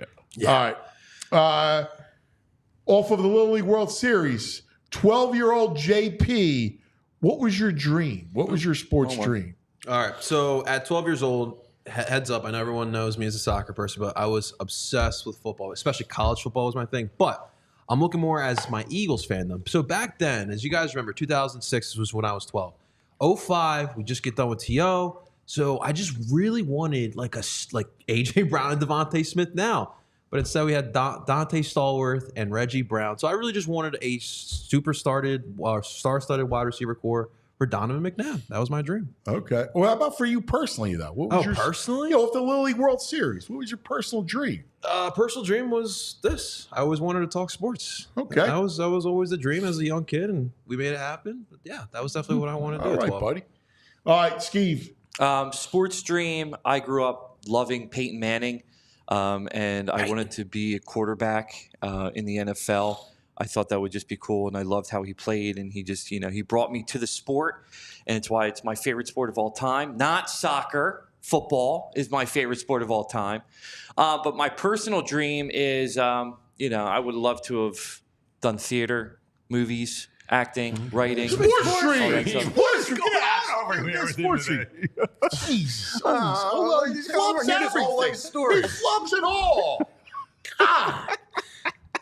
Kid, shut up. He's a theater guy. We know you're a theater guy. Shut up and juggle. BG. I would always reenact like a corner bucket to bury the Celtics in the playoffs. That's what I just love that. BG wanted to be a little Andrew Toney. Yeah, that's my favorite player. Yeah, everybody loved the Boston Strangler. Yeah. All right, and finally, your fifth question is this. Ted Lasso is coming back for his season 4. Very excited. I love Ted Lasso. Lassos? It was a great show. Yeah. How do you out that? It's a great show. It is. Give me a TV series that you wish had a new season, JP. Curious how people react to this one, but I was huge on Friday Night Lights, and I hated the way that they ended season 5. I thought they rushed it. I want to see some more. I want to see some more Vince Howard. So give me season 6 of Friday Night Lights. Okay. All right. How about you, Skeeves? I'm afraid to answer. Just do it. Game of Thrones. I think they ruined the last season. I think they rushed it. I think they needed a whole another season to really finish the story out right. And it would have been great if they did that. All right. All Weren't right. there like 9-10 seasons of it? It was 8. Jeez. But they rushed the 8th season. Hard. They were. All right. Freaks and Geeks. One season. Dude. Nowhere near enough. Jason Segel, James Franco, Seth Rogen. What a star-studded Some cast stoner that was. punk kids and 3 nerdy freshmen. I would like to see a little more from that. All right. It's good. Now, by the way, you're not a Lasso guy? I'm not a last. His whole thing got old to me. The coach's whole thing got old to me. Did it really? Yeah. Everyone could take It's a like a page I fun out love of the this show. book. The show was beautiful, man. It was just, it made you feel good. Yeah. Yeah, first season. I love second season I was in that. I was just like, nah. What else is going on with this? Wow. All right. Nate becomes a coach. 3? 3 seasons. Yeah, there was There's 3 3. seasons. Did you even see the third season? No, I didn't finish the third. You didn't even finish it? What? The Zava, we missed the Zava. I love Roy Zava. Kent That and was Nate as great. coach of West I Ham. don't know. I loved it. I thought it was great. I was a big Roy Kent fan. Sometimes you just go, hey, just enjoy it. Yeah. Yeah. Yeah. Good story. But God forbid it's not Love Island, UK. Hey, man, we mock what we don't understand. I Like know. me. That's so hard, so difficult to understand. Love Island. Go ahead. We got some nugs, BG. All right, let's show the walk-off with Florida. Huh, Little League guys? I like this. But you don't really like to see the team lose like that. But who's our guy? Good guys won. Maybe. We haven't, yeah. Oh, it's perfect. He's throwing away. Right there, he's going to win Throwing the the nobody. Little League World Series Championship. Look at those kids. Devastating. I love it. I love it. I love it. That's fabulous. Almost reminiscent of the Phillies in the rundown where there's no one covering the base. Yes. Right? Yes. We work on that constantly. Do you? Yeah, Coach Eric Yeah. works on that constantly. Rundowns, Got him. covering, Oh, yeah. make sure someone's there. Gotta. Bryce and Nick showed up Friday night wearing the same pants. I want to get your vibe on this. I'm not a big cargo pant guy. And I like the skinny jeans. These are definitely not skinny jeans these guys rocked. They rock cargo pants, cargo jeans which was a bizarre look. He's up JP's alley. And it's weird they show up the same day wearing the same pants. Yeah, that's my vibe. What do you think, Ant? You down with those? I mean, it's fine. I got no issue. What do you not like about it? I'm out on cargo jeans, dude. Cargo pants are a You're a violation. skinny Cargo jean guy. jeans? You don't like the baggy jean. Dude, the baggy I'll be jeans. honest with you. Pockets for? They're different colors too, so they're not like wearing the same. It's not. I'm out. Cargo jeans. Baggy pants. Because you super wear skinny jeans on the beach. Yeah. Not I cargo. mean, yeah. What am I wearing cargo jeans on the beach? Well, any No. jean on the beach, he's a bad jean. I'm a jean guy, but cargo jeans? Are you a linen pant guy? No, I don't do linen pants. What? That's like a beach thing, no? Do Yeah, that. pants on the- linen I pants don't do. cool. I don't do that. No, if you're, That's you know. cool. Oh yeah, Yeah, seersucker, maybe. seersucker. Seersucker. Linen. No, you're a linen seersucker. Seersucker pants. Dude, Yeah, man. Like Dude, he seersucker just suit. wants to wear. He has his rocker. He's wearing. You know, he's wearing leggings anyway. Jaggings. Yeah. They're jaggings. I love that BJ shoots himself, though. Good for him. Hey, Greg Maddox. There's a bunch of stuff coming out because they ran a special about him last night. In his 4 years of straight Cy Young winning, he threw 37 complete games and only gave up 33 home runs. He had more complete games than he gave Oh up my home God, runs. that's unbelievable. Right? Dude, what? That's ridiculous. This, I mean, I have a DVR, so I have to watch it. But and then there's a clip coming out. I think I got a clip ready for where he would call his own pitches, and they have players who tip pitches. No one picked up. He had signals. He was calling his own pitches. Just trying to understand how hitters see the ball, and then what can I do with the ball to try to trick them. If I'm going to throw a changeup, I know it's not worth it unless I've thrown a low fastball for a strike. I have no way to trick the hitter. Yeah. Kind of like, you can't go fishing without bait. You got to bait the hook. I think they have a fairly I love that. complicated set of signs. Got to bait the hook. I never told this to anybody, but he called his own pitches. I think it's pretty amazing how he did it. So how he caught the ball from Eddie determined what the next pitch was going to be. When he threw that pitch, he go fastball away, fastball inside. Tap his leg with his glove. That is assigned to Eddie Perez. This is changeup. Wow. And curveball was this. Nobody ever knew it. That's genius. Dude, what? That's so I heard yesterday on the broadcast they brought up Lugo calling his own pitches. Yeah? Really? Yeah.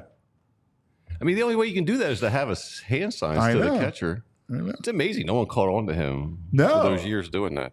And he never switched them up. Just touch his nose, you get a curveball. How Yeah. does no one watching all Yeah. that film not be like, That was crazy, man. That's a great nug. Yeah. Maddox had a bunch of nugs. By the way, we were talking about Ohtani 40-40. I got a Yeah. nug for you. Mhm. Ohtani's season right now would be Barry Bonds' 11th best season. Yes, that's outrageous. Is that unbelievable? Like, Yeah, man. We were talking about this at the bar last night. oh my! Yeah. Did you send it to me? Yeah, I think I did, but Or I I thought don't somebody know. else did. 90s and 2000s. Great era of baseball, man. Brewers, right on our tails. Thank God for C.D. Buckner.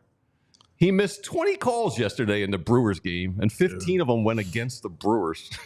missed He was 20? called in everything. 20 calls? Yes. Robo. So and Brewers lost by 1 to the A's. You could, just play like a couple of this, like 30 seconds, but he's missing calls. Easily strikes. This one. Yeah, dude. It's not even close. I mean. Wow. Dude, if that was the Phillies, man. Oh my God. That's a wide strike, and it's 1-1. What? He was a busy wide on strike. Friday, especially on town service. And by Brewers, my we going God. crazy, That's dude. so frustrating. Yeah. That's horrible. 20 missed calls, 15 against one team. 20 missed calls. Robo umps, guys. That's insane. Yeah. Oh my God. All right. Well, listen, we're out of time. That's going to do it for us. Guys, it's Monday. Blew by today. I know. Phillies. Start it. Phillies are back. It's going to be a big night guys. tonight. Come on. All right. It's going to, you can feel it. I'll We're ready. call We're ready Stott. to explode. Yeah. Stott home run. Skeeves, great job. Everybody, thanks for hanging. We love you guys. Have a great day. We'll see you tomorrow. We all silly like the mayor.